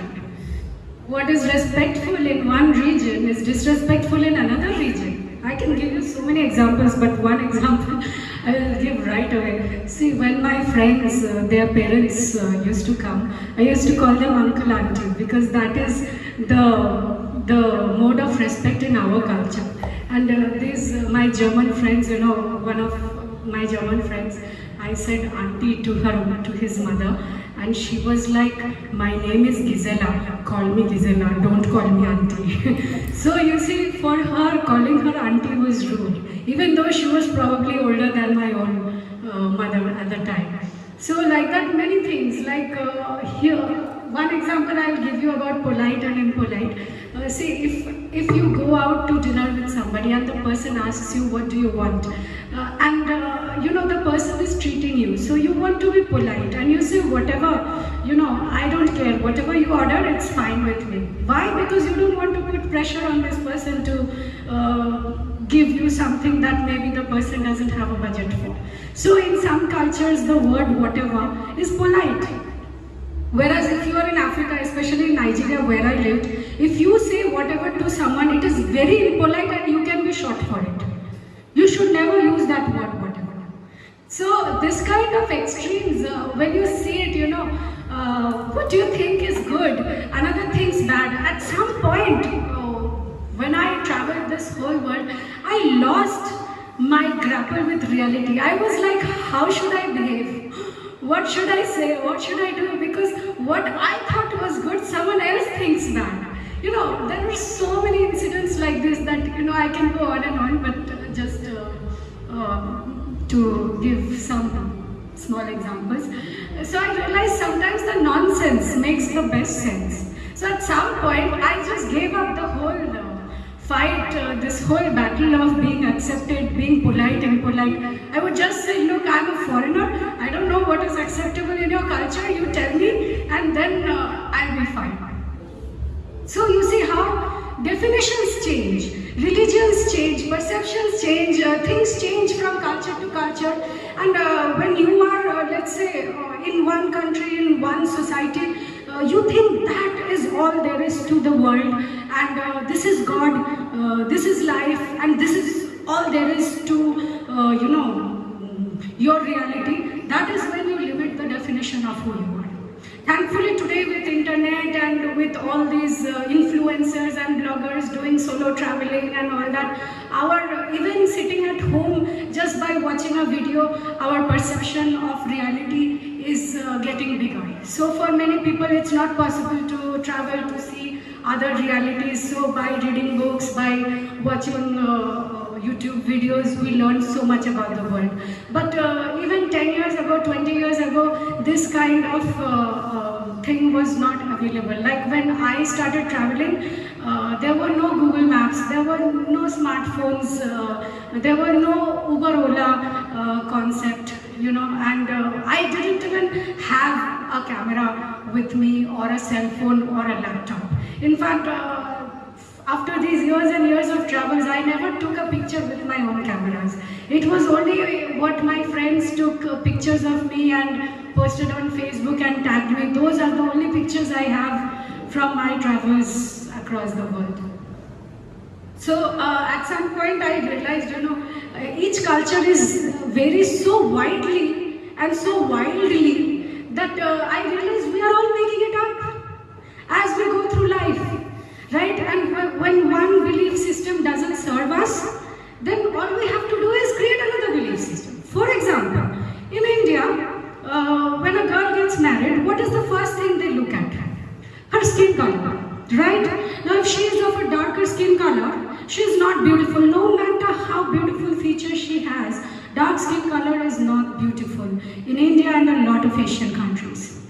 And you know, when I was in the West, especially in Europe and Latin America, I lived in Venezuela, Costa Rica, and you know, these are the hubs of beautiful ladies because they all do plastic surgery to enhance their assets, and every girl on the street is walking with this perfect shape, this perfect figure, this perfect hair and everything, liposuction and figure correction and feature correction, everything is done. But in that society, whenever I would walk anywhere, people would be drawn to me like flies. And I never understood because I never thought that I was beautiful. I was never told in my culture that I was beautiful. And when I was like, what is it about me that you find so beautiful? Because people will come and say, "Que hermosa, you're so beautiful." And they said, "Your skin color." They said, "We would give the world, you know, they put these sun tanning lotions, they go and sit under scorching sun and risk getting skin cancer just to get my color. And here I am in India using Fair and Lovely and I don't know what to lighten my skin." So that is the difference. When I was in Africa, and you know, African women are big, fat and round with voluptuous figures and you know, all their curves are worshipped. So I had put on quite a bit of weight there because I was eating this African food which was cassava and gari and plantains and yam and basically a lot of starch. And I had put on some tummy. And I was so conscious that, oh, I have put on this tummy. And the people there, they were like, boy, they call me boy because they can't pronounce my name, Baisakhi. So they said, boy, it is another curve in your body and it looks beautiful. So I found acceptance in another culture, not in my own culture. And you won't believe this, when I came back from Africa, you know, the African sun had tanned my skin quite a bit. Like I had become darker than my usual skin color. And I was attending Diwali. That time we lived in Delhi, and I wore this sari. I like to design my own clothes. Even this, I designed it myself. I love, you know, fashion designing is like a hobby. So I wore this beautiful cream color sari that I had designed for me, and it especially augments my skin color. Like darker skinned people should wear lighter colors. So I wore this sari and I went to attend Diwali. And this man, he was like my dad's age. He came up to me and he told me that, you know, you look very good in this sari, but if only you had your dad's fair color, you would have looked so much more beautiful. My dad was very fair, by the way, was, because he passed away recently. So I never forgot that ungracious comment from that man. See, educated, civilized, intellectual people in our society talk like this. And they don't even realize that they are saying this because it is ingrained in their culture to look at fair as beauty and dark as not beauty.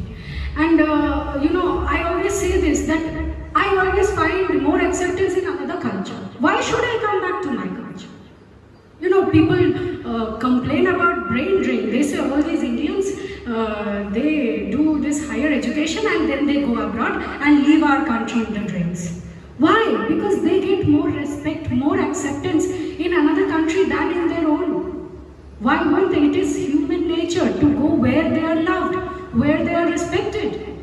So if someone tells me in another country that I am beautiful, and in my country if they say that I am not beautiful because my skin is too dark, why would I want to be here? So this is how, and if I had never left India, if I had never left Kolkata, I would have spent the rest of my life believing that I was ugly. Because I am short and because I have dark skin. So you see, that is a limited belief that I have about myself. And I will keep meeting people who will reinforce to me the fact that I am ugly. Because I am dark. Because that is my belief, my limiting belief about myself. This is how synchronicities will line me up with people with these painful experiences until I transcend that belief. And when I transcended that belief, I found myself in places where my color is more beautiful than the white person. And Latin Americans, they are not the white kind of fair. They are the Gora type, that Indian fair that we celebrate. Even among them, I was prettier because I had a darker skin color. So what I mean when I say you have to take out this garbage that you have been fed since childhood. And only then you can experience these magical things. And you will hit the blind alley. You will bang your head against the wall. You will, meet these dead ends. And they are there for a reason. They are rerouting you to your personal truth. So I always talk about this broken reality mirror. It distorts our reality. So let's say that our soul's light is that of pure joy, pure love, pure bliss. Now our higher self or our soul's expression, when it comes to our physical bodies, let's say we have a lens in here and it passes through this lens. And let's say this lens has a lot of bubbles. And those bubbles are the dysfunction, the limited perception. Okay? So when this light comes and passes through this lens, it distorts. And even though, let's say I'm attracted to a very handsome man, and I go to him, but he turns out to be a vampire. Or my boss turns out to be I have this job that anybody would die to take. And I am not happy in this job because my boss is a vampire. So what happens when the light of our soul passes through these lenses, through these bubbles of distortion, it shows up vampires in our realities.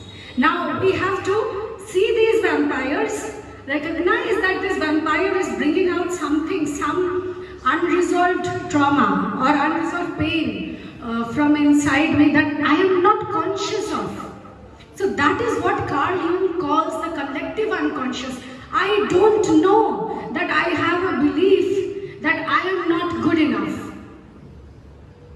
And when I meet these people, they show me that I am not good enough. It is because somewhere I have told myself, and I don't know, I'm acting. I'm acting in a way that tells people that I am not good enough. I don't have body confidence, I don't have, the way I approach people is maybe I'm begging them to give me something. So I don't believe that I will get this, that I deserve this. So that fear is communicated to them non-verbally, and they pick up on that energy and they will discriminate you, and they will give the job to someone who has that confidence, who they are good enough, that they deserve it. You know what I mean? So this is how it works, these distorted realities. So what we have to do is clean up these bubbles which are inside our life lens. And once we can clean them up, then the light of our soul will pass through less and less distorted. And our realities will become more and more magical or joyful or beautiful. So the best way to do this, to heal yourself, is give unconditional self-love. So self-directed compassion. Sometimes you see a lot of painful things in the world that you may not be able to directly create an impact or change it. So the pain that you feel by seeing that injustice, you give compassion to yourself for that pain you feel about another. And when you give compassion to yourself, you are changing the vibration, and somehow that painful reality gets resolved. So it's very interesting because we are all connected. This is how telepathy works. So you can, lot of humans have experienced this. People can do remote viewing, they can communicate with the dead spirit. There are so many magical things that happen in this world all the time. So self-directed compassion, even when you are, let's say, getting angry at people and you don't like yourself for getting angry and your anger is getting triggered, you are getting provoked. Now you know that lashing out your anger on someone else is wrong, and you don't usually do it with other people, but when you are with your own people, you lash out in anger. And you don't like that, but you are triggered, you are provoked, and in that moment you can't control yourself. Later, you can regret that why did I say such bad things to this person, I love her so much or I love him so much. But in that moment you can't control yourself. It is because these unhealed wounds are coming up, and what you have to do is give self-directed compassion. Give compassion to yourself for that anger that you are feeling. Because as I said before, God loves the whole of you, not just parts of you. And when you start doing that, when you give yourself love for an unhealthy behavior that you have, you start to accept other people more. You start to, tolerate other people's shortcomings more. And that's how you heal your personal reality. And you create a ripple in the field of the universe. Okay, so as I said, God loves the whole of you, not the parts of you. And that's why when you have a negative experience, suspend your beliefs and know that you can turn your biggest fear into your greatest glory. So self-expression, self-acceptance, self-love, and then you reach self-actualization. So literally you can do this. Go to a mirror and kiss yourself. Tell yourself, I love you no matter what. When you can do that, again, I'd say a lot of cultures don't allow you to love yourself. They will start judging you, you are not beautiful, you are not good, you are this, you are that. So in a lot of these cultures, what happens, even if we try to love ourselves, we can't. So again, we have to come out of that cultural definition. And the way to come out is when we connect with those synchronicities, we connect with a higher reality. We know there is more to life than just what this culture is telling me. That's when you can truly recognize this divine power within you, and you can start to love yourself and all that. So synchronicities are like baby talk from the higher self to the little self. But as you grow in your capacity to decipher this mysterious language of synchronicity, the necessity of such signals diminishes in your life. So when this little self starts to pay attention, this communication with the higher self becomes more and more profound, multifaceted and lucid, to the extent where you can talk to your higher self as if your friend. And then this happens. As you delve deeper into this kind of communication, it keeps growing in its complexity and translucence till the higher self communes with the little self. This is probably a reality that we will experience in our futures, where the higher self and the little self will become one. And then it will feel like this self-to-self communication, subconscious to superconscious communication will not be necessary, because all that will be left is the self only. There will be no difference between a higher self and a lower self. They will merge into one self. And that is when the little self becomes aware of what it really is and becomes aware of it in experience, not just in knowledge. See, I can tell you you are God, and you know I am God, but you don't experience it. So when you start, energizing this creation, this universal energy, you start little by little, you start experiencing your power, your divinity, and then it becomes a lived experience. That is when knowledge turns into wisdom. So this is the little self who has become the higher self, and love is all there is. We have come into this world to love and be loved, but to love is easier than to be loved. Always it is easier to give love than to receive love, but we have come here to learn both. And how can we learn this without making mistakes, without blindly rushing into the dark alleys and meeting the dead end and emerging bigger and wiser? So we should never fault ourselves for our failures, for our mistakes. Rather, we should applaud ourselves. The little self has so much courage to seek the passion and the blind alley and the modesty to learn from its mistakes. So passion defines you, and I just want to go to this last slide very fast. See, when I talk about love, most of us experience it in the form of romantic love. It doesn't matter if that love is reciprocated. When we love someone, we feel this blissful energy, we fall in love. So what happens is, when we fall in love with someone, we become in touch with our dreams and wishes and wants and desires. We are in a continuous state of bliss, just imagining the possibilities. So it is our true identity to live in a state of limitless possibility. And this state of being can only be obtained in the present moment, when we are conscious. See, most of the time our mind is either worrying about the future or thinking about something in the past. But this magical reality happens in the present moment. Synchronicity appears in the present moment. If we can take note of that, that is where all the creative juices lies.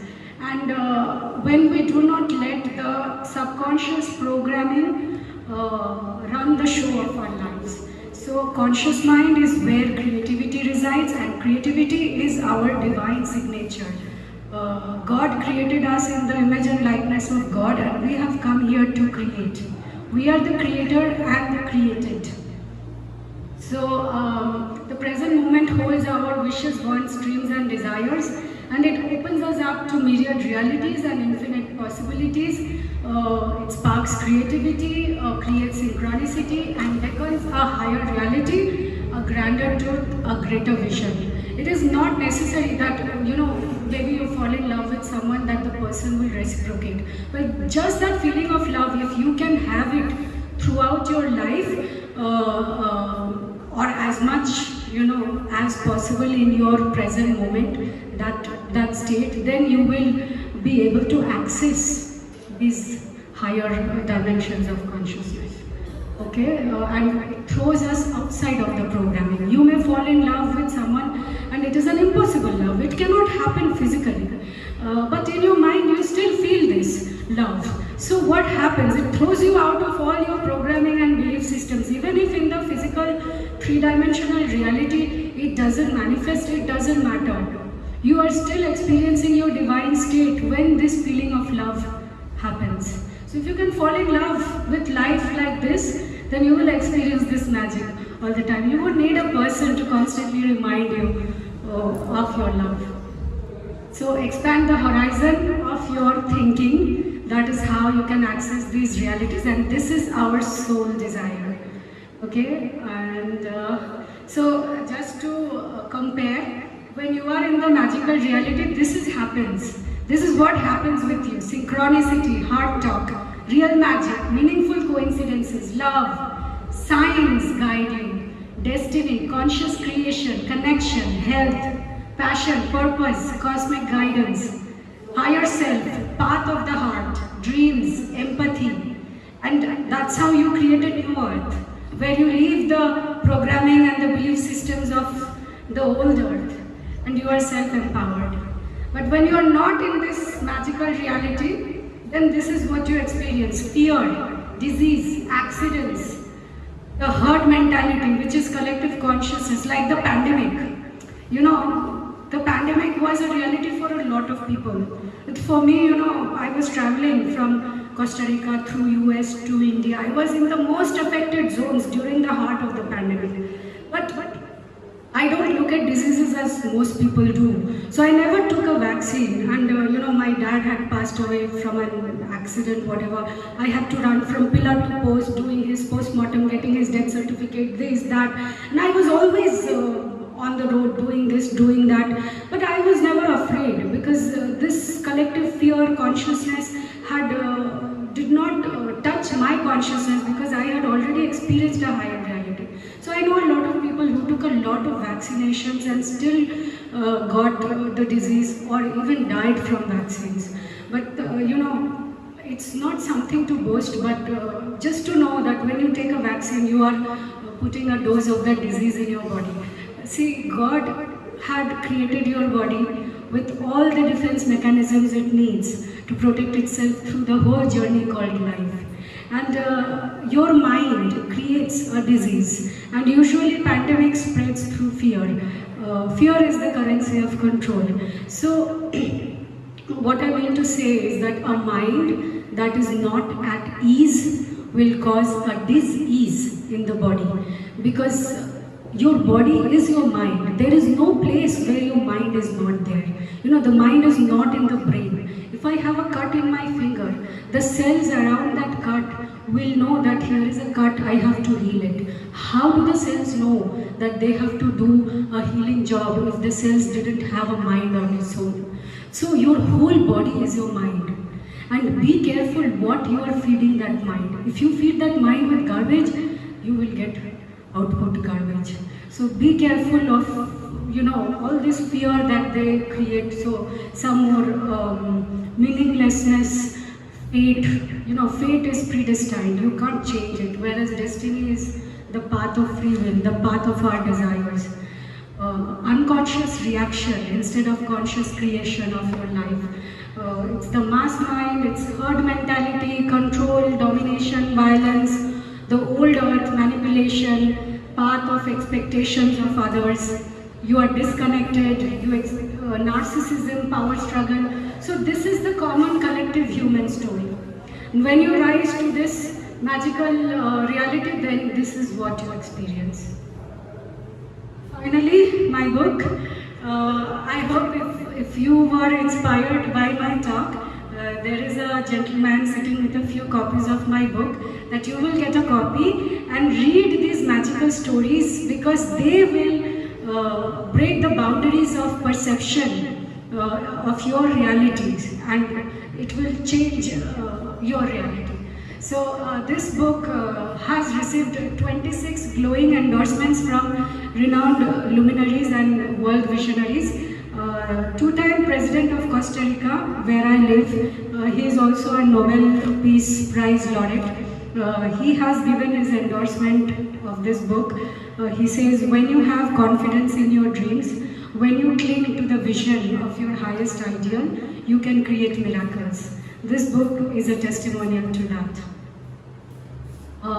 Thank you. I would end this talk with this small phrase: the divine in me honors the divine in you. And that is the simple word that we all Indians use to greet each other. It's called Namaste.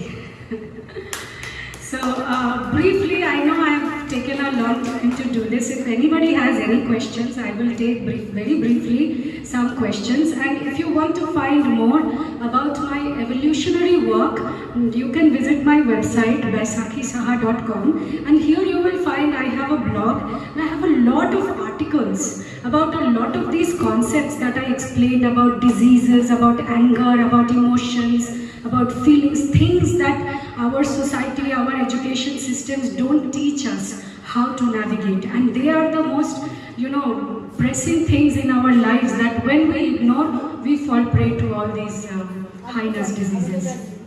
And if you want to know more about the book or read the endorsements the book has received, you can go to my website baisakhisaha.com/life is Abracadabra. Thank you.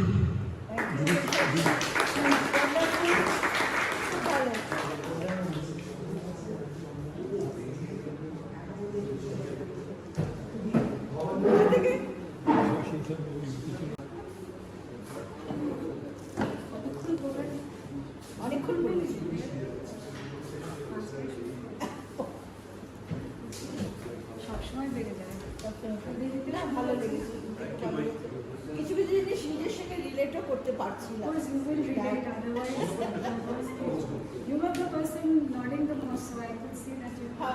অনেক কিছুই তোমার সঙ্গে কথার সঙ্গে আমি Thank you, Baisakhi, for that wonderful talk. Very exhaustive. We wanted to keep a little time for question answer, but it's fine. These are very complex concepts, so you have gone into great depth in explaining to them. Thank you once again. So as she said, the books are at display, and a great thing is she is willing to even give you a personalized signed copy. I think that will be a great thing. So please go back to the Amazon. You might get it at a lesser price, but a personalized signed copy by the author is a priceless thing. So yes, today also we are getting a discount on the list prices. Please aware of this opportunity. Thank you. You want to ask a question, please? Okay, please do.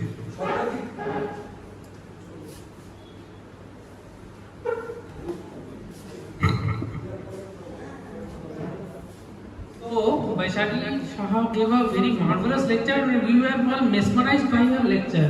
But what I like to say is that one point we might have not noticed that a synchronicity was happening all the time she was giving a lecture.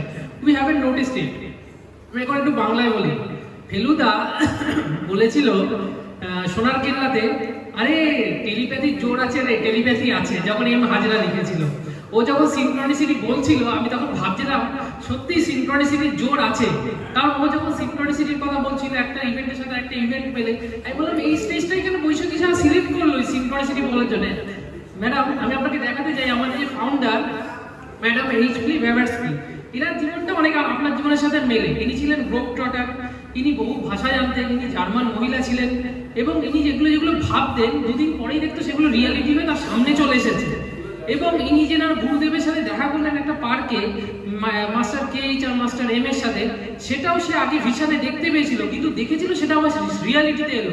এই যে সিনক্রনিসিটি যেটা curl Jung coin করেছিল টার্মটা, সেটা অদ্ভুতভাবে এটা একটা universal, মানে universe will bring anything that you think of. Universal is a giver.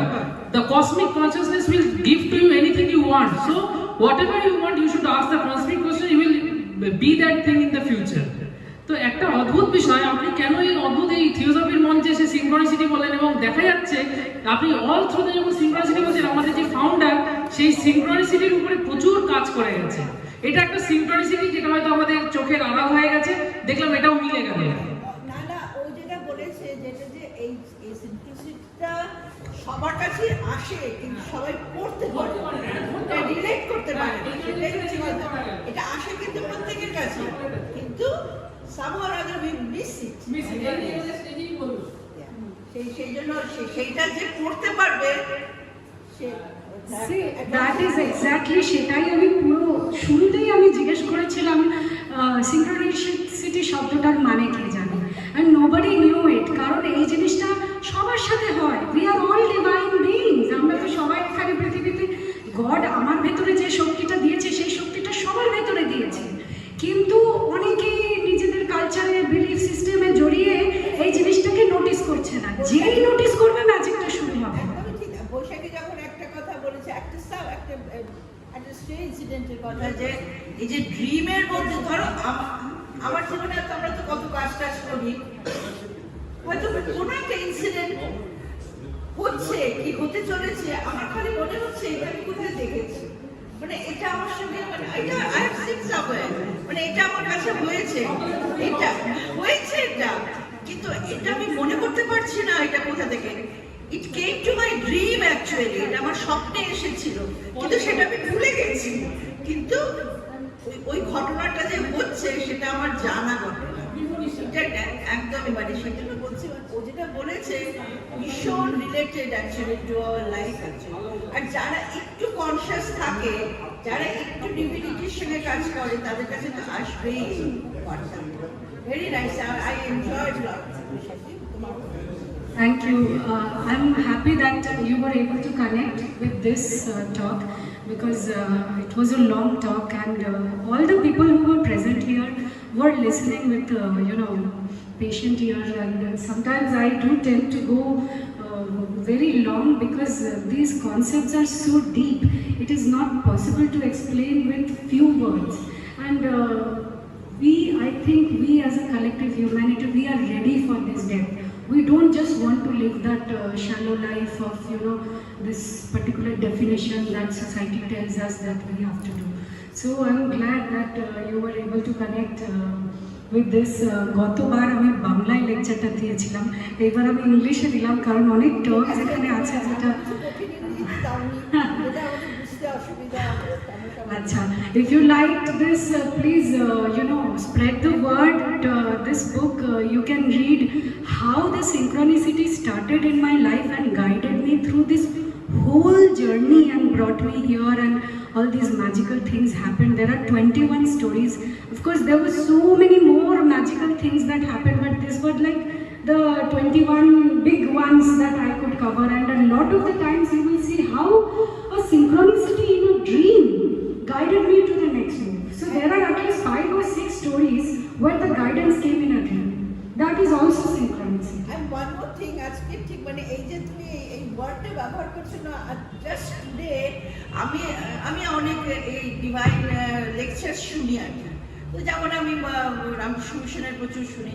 আজকে পার্টিকুলারলি আজকে আমি রবিশঙ্কর জি, দ্য আর্ট অফ লিভিং গুরু, তো আমি ওনার লেকচারও ভীষণ শুনতে ভালোবাসি। অ্যান্ড উই হ্যাভ মানে ওই সোসাইটির সঙ্গে আমাদের একটা রিলেশন আছে, আমার লটস অফ স্টাডি ক্লাসেস আমার বাড়িতে হয়। আচ্ছা, যাই হোক, তুমি ভাবতে পারবে না এই যে তোমার যে কথাগুলো যে আজকে তুমি বলে যে কোয়েশ্চেন্সগুলো যেগুলো ছিল, যে অ্যাবসলিউটলি সেই কোয়েশ্চেনগুলো বসতে, মানে সামওয়ান ওয়াজ আস্কিং হিম, এবং মানে আমার এত মানে মনে ছিল যে এই প্রশ্নগুলো তো আমি আজকেই শুনেছি, সকালবেলায় শুনেছি। মানে দেখো, আমি বলছি এটা যে কতটা মিলছে, মানে তোমার এটা এক্সপিরিয়েন্সের সঙ্গে, মানে ঠিক এই ধরনের। আর গুরুজিও ঠিক এরকম সুন্দর, হি ইজ ভেরি সুইট, সুন্দর করে যে এক্সপ্লেইনগুলো করেছে, মোস্ট অফ দ্যাট তোমার সঙ্গে বেশ মেলে।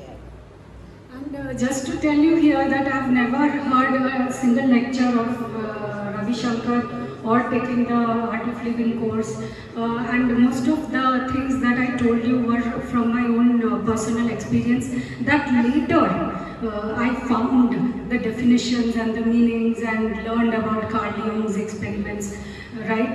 So if you heard these questions just before coming here, and then I repeated these questions on the stage, then that is a synchronicity in your life, and you know what it is telling you. Maybe this happened for a reason, and you will know what that reason is, and it will speak to you if you listen to that inner voice.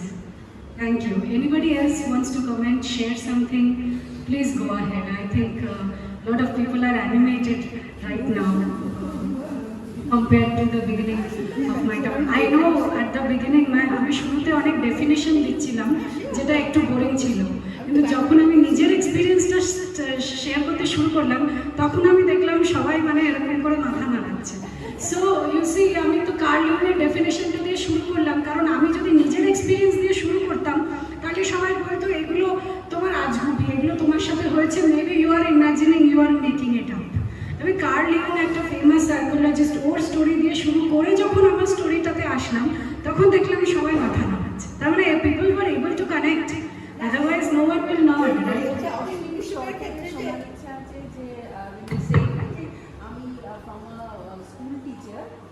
I turned into a globetrotter, not a globetrotter, a very popular global speaker. The OTA, how it started that fast? That's also a very magical thing. So I was this school teaching English in Costa Rica at different institutions, and I got this synchronicity to publish my first book, which is called Magic 9. It's 600 plus pages, you know, this thick, because I was writing it for 3 years, all these synchronicities and all. And when the book got published, the very institutions, the universities where I used to give these lectures, they were like, oh, you published a book, why don't you come and give a talk about it? Why don't you share the journey of your book? And at that time, I had started dancing. So in Costa Rica, you know, Latin culture is very bland.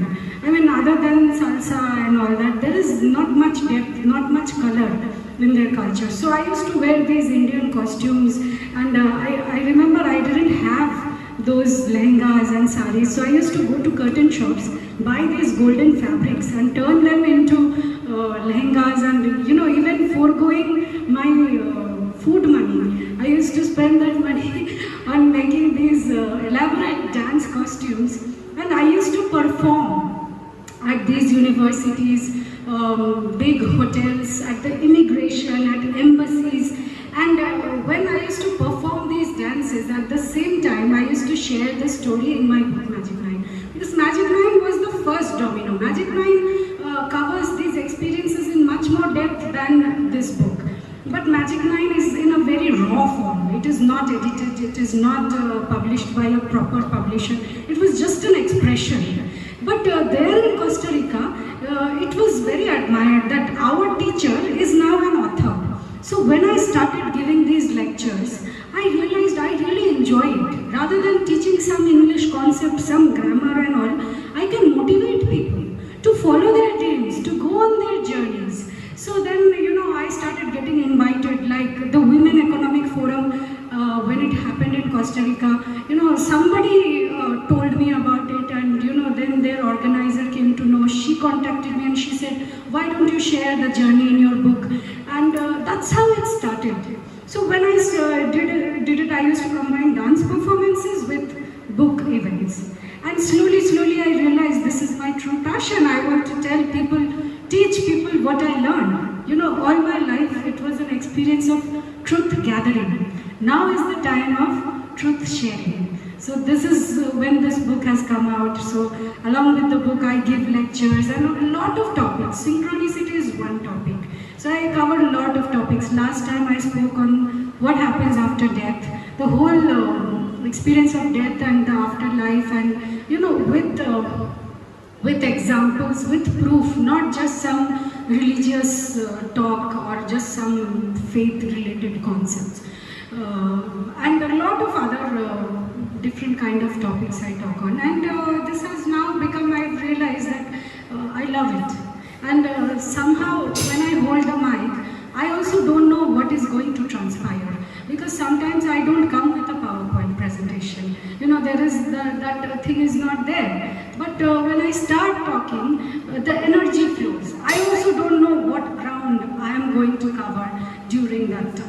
But based on the energy of the audience, or the capacity of the audience to grasp complicated concepts, then the talk flows. And it has happened that I have given really long lectures. In today's world, you know, when people don't have,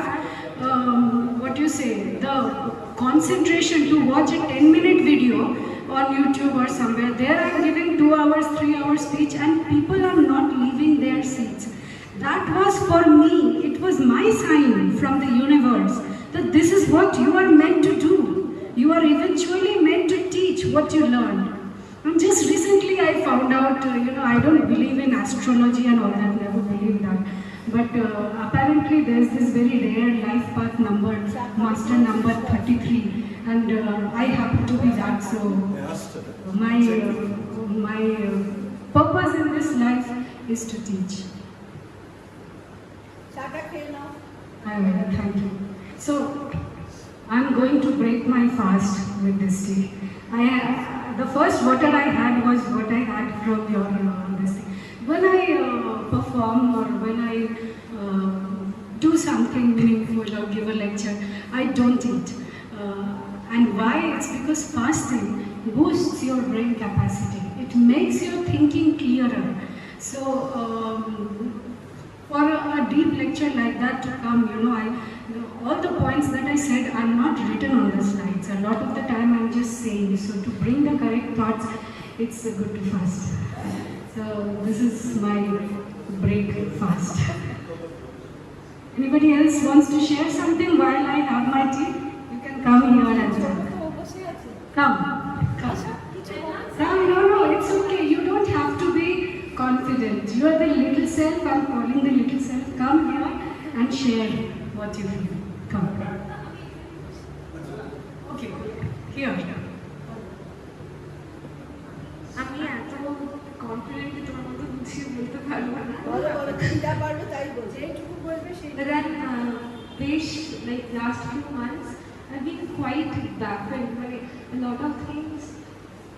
Like খুব confusing ভাবে present হচ্ছে আমার কাছে। I've been looking for a lot of answers. I got answered. Seriously, before attending the session, ashta, my mind was like, these questions like I cannot find the answers to these exactly are the problems that figure out last 2 weeks. But then you answered them. Thank you so much.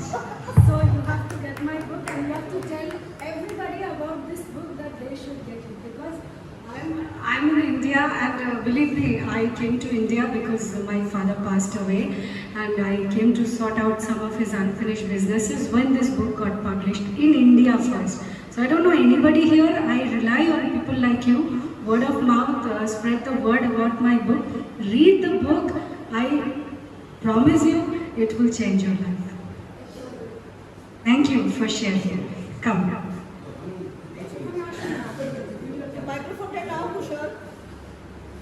খুব সুন্দর বলেন, এবং আপনার প্রসঙ্গ থেকে অনেক কিছু যেমন রিলেট করা যায়, অনেক কিছু জানাও যায় যেগুলো আমরা কনসিয়াসলি ভাবি না। এবং সত্যি লেকচার শুনতে শুনতে অনেক কিছুই কনসিয়াস মাইন্ডে এলো যেগুলো আনকনসিয়াস ছিল আমার মধ্যে। তো এরকমভাবে সমাজের যে চাপের কথা আপনি বললেন, সাংস্কৃতিক যে ডিফারেন্সিয়েশনের ফলে আমাদের প্রাইভেট লাইফ বা ব্যক্তিগত জীবনটা কোথাও না কোথাও ধামাচাপা পড়ে যায়। তো সেইটা থেকে মুক্তির একটা পথ এখান থেকে একটা সূত্র পাওয়া যায় আপনার লেকচার থেকে।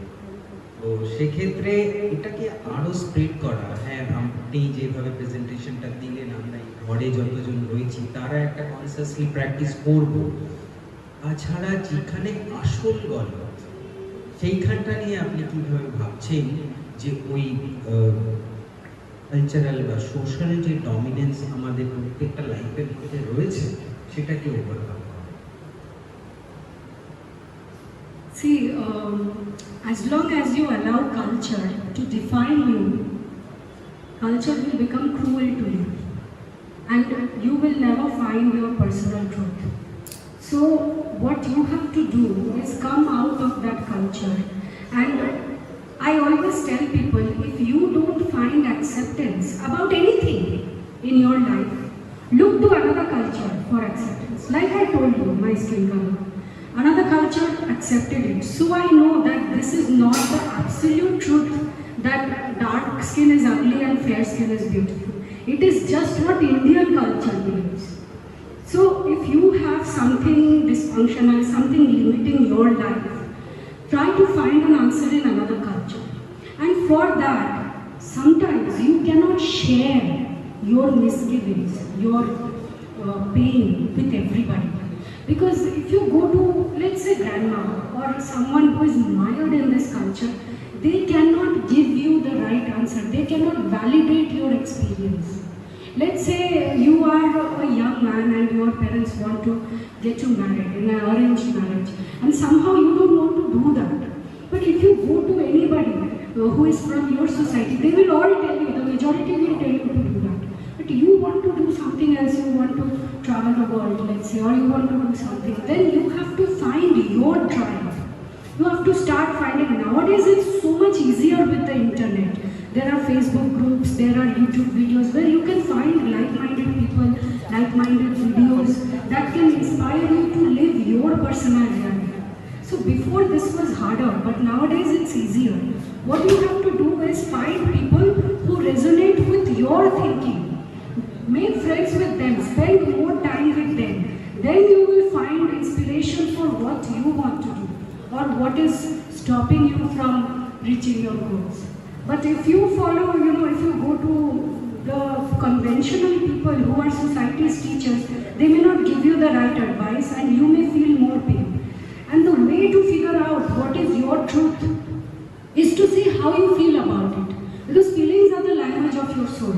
So if someone is telling you something to do, how does it feel inside? Does it feel good? Do you feel excited about it? Then go for it. Because that is what your soul desire is. But on the other hand, if you feel more limited, more restricted, more confined, which will give you more pain, then you know that is not your truth and you should not heed to that advice.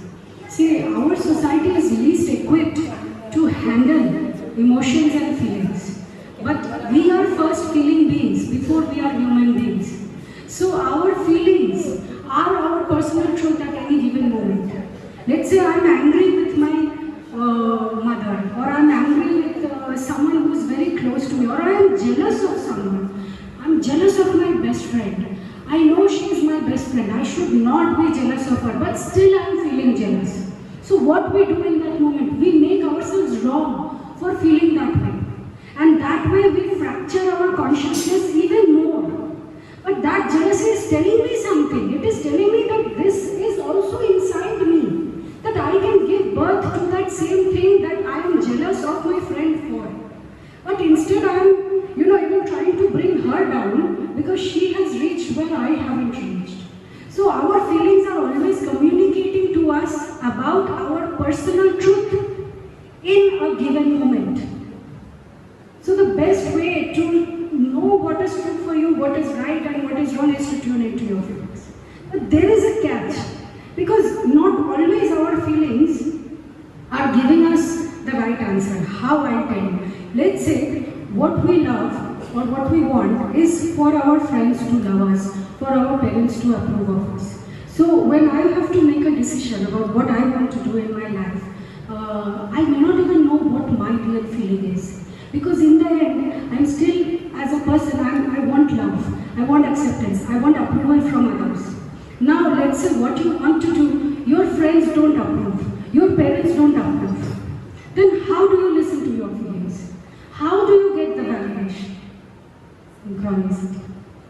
It gives you your personal validation. If you have a desire and if you have the courage to follow your desire, your higher self will validate you. That your parents, your friends can't validate. Because they are also mired in these programmings, in these belief systems. So either you go to a master who has mastered these programmings and who has been successfully able to come out of it, that person can give you the true, authentic advice, or you don't go to anybody for advice, you listen to your own heart. Your heart might take you to some places of negative experiences, but eventually your heart has the capacity to take you to your truth. Very good. Any more questions? I am enjoying this question answer session. We said we are not going to have a Q&A session, and then we are having a Q&A session. You know why? Because if this was a formal Q&A session, we would think, oh, how much time it will take, much longer, so let's not have it. But everyone is still sitting here.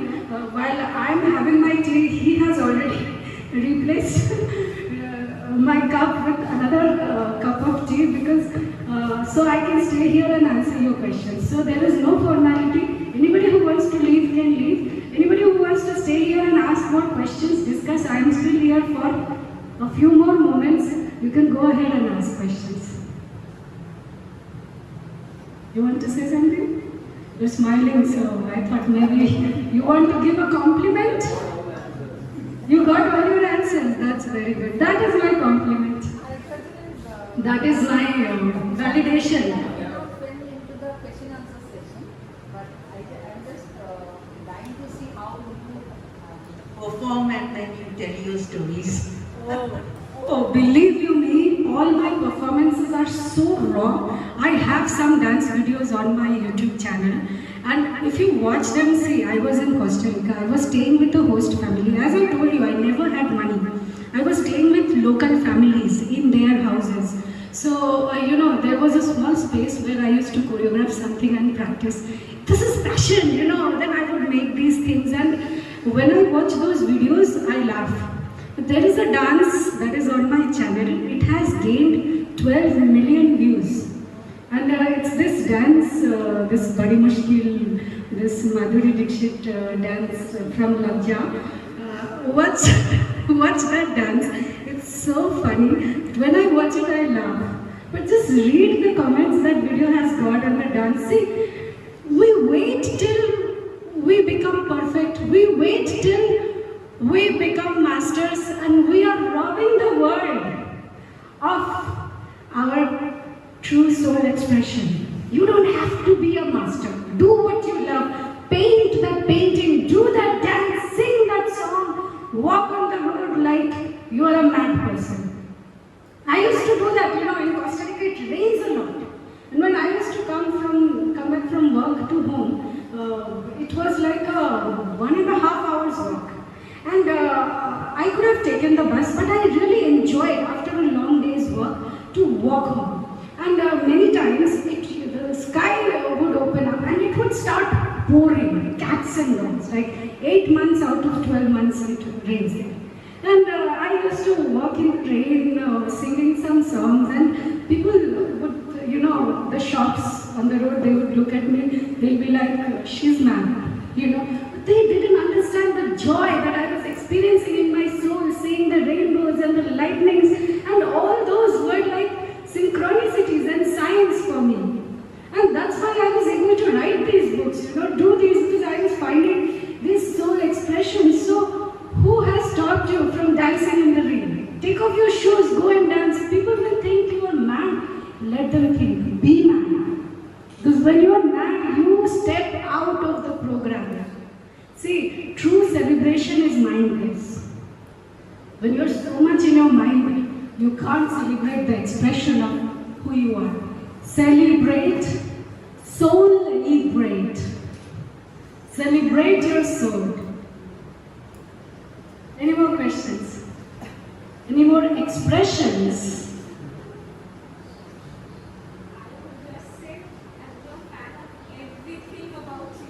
You have become a fan of everything. Well, that is my validation to continue doing this work. The joy at the end of it, prepare a presentation. I was so reluctant. I was telling Avik, till 1 hour before coming here, I was making this presentation. You told us so much about the things you have to listen regarding your skin tone, but the moment I entered the hall, I saw you. I felt you so attractive, so attractive, just because your skin color. And then I found this roses that is very much synchronized with I wanted to change this saree, and my mom said, no, you wear this, you're looking good in this. In our, when we felicitate our guests, it's very rare, na? We Give red roses. Another synchronicity, really, I love red roses. And nobody gives me red roses because unfortunately I don't have a lover. Where's our red? So I got the red roses and it matches my dress. So so many lecture sessions, but never we got the first time I got roses. See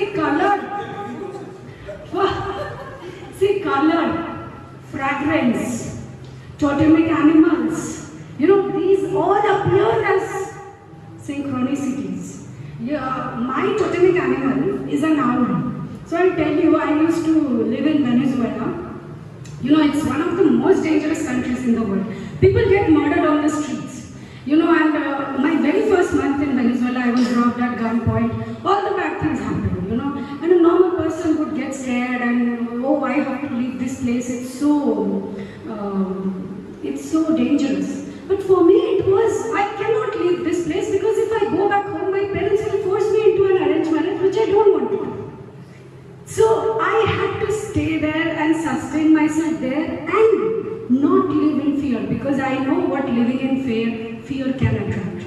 So I told myself that I survived Africa and I am going to survive Venezuela. So before I did any of my journeys, I read this poem. It's called Ithaca by this Greek poet Cavafy. So 2 lines from the poem, it says, "The Laestrygonians and the Cyclops, the angry Poseidon, fear them not. Do not put them on your path. If your thoughts remain lofty, if a fine emotion touches your heart and your spirit, you will never encounter the Poseidon if your heart hasn't set them up on your path." See, what it means is that when you fear something, like I said, vampires show up, you attract monsters in your life. And when your thoughts remain lofty and you start believing in infinite possibilities, then that fear, the definition of fear changes. It's like false evidence appearing real. No, people have defined fear. So sometimes I used to play this game with myself. People don't walk in Venezuela. They either travel in cars or they stay at home. But I was poor, I had no money. Wherever I went, I walked. Even from my house to the downtown, it was a 2-hour walk. And I had to walk because I couldn't afford a cab. And there was no one to take me there. So what I used to do, I used to walk on the streets, and whenever I would see some shady characters, they would come in motorcycles, you know. I just imagined that I was invisible. See, what I'm saying is atrocious. It sounds like fanciful thinking, but in my mind, I asked my angels to protect me and make me invisible.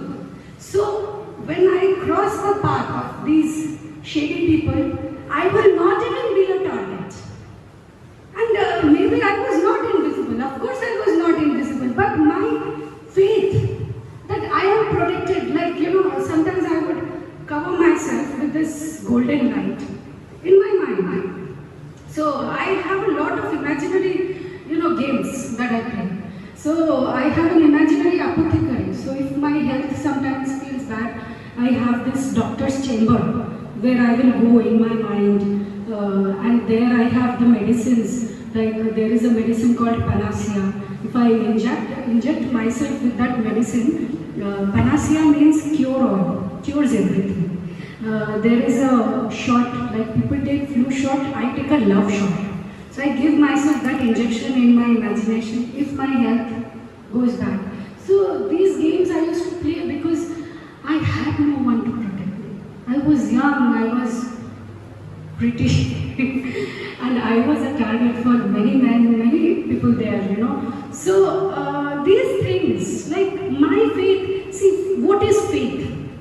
Faith only exists in your imagination. It is nothing tangible that you can experience. It only exists because you believe in it.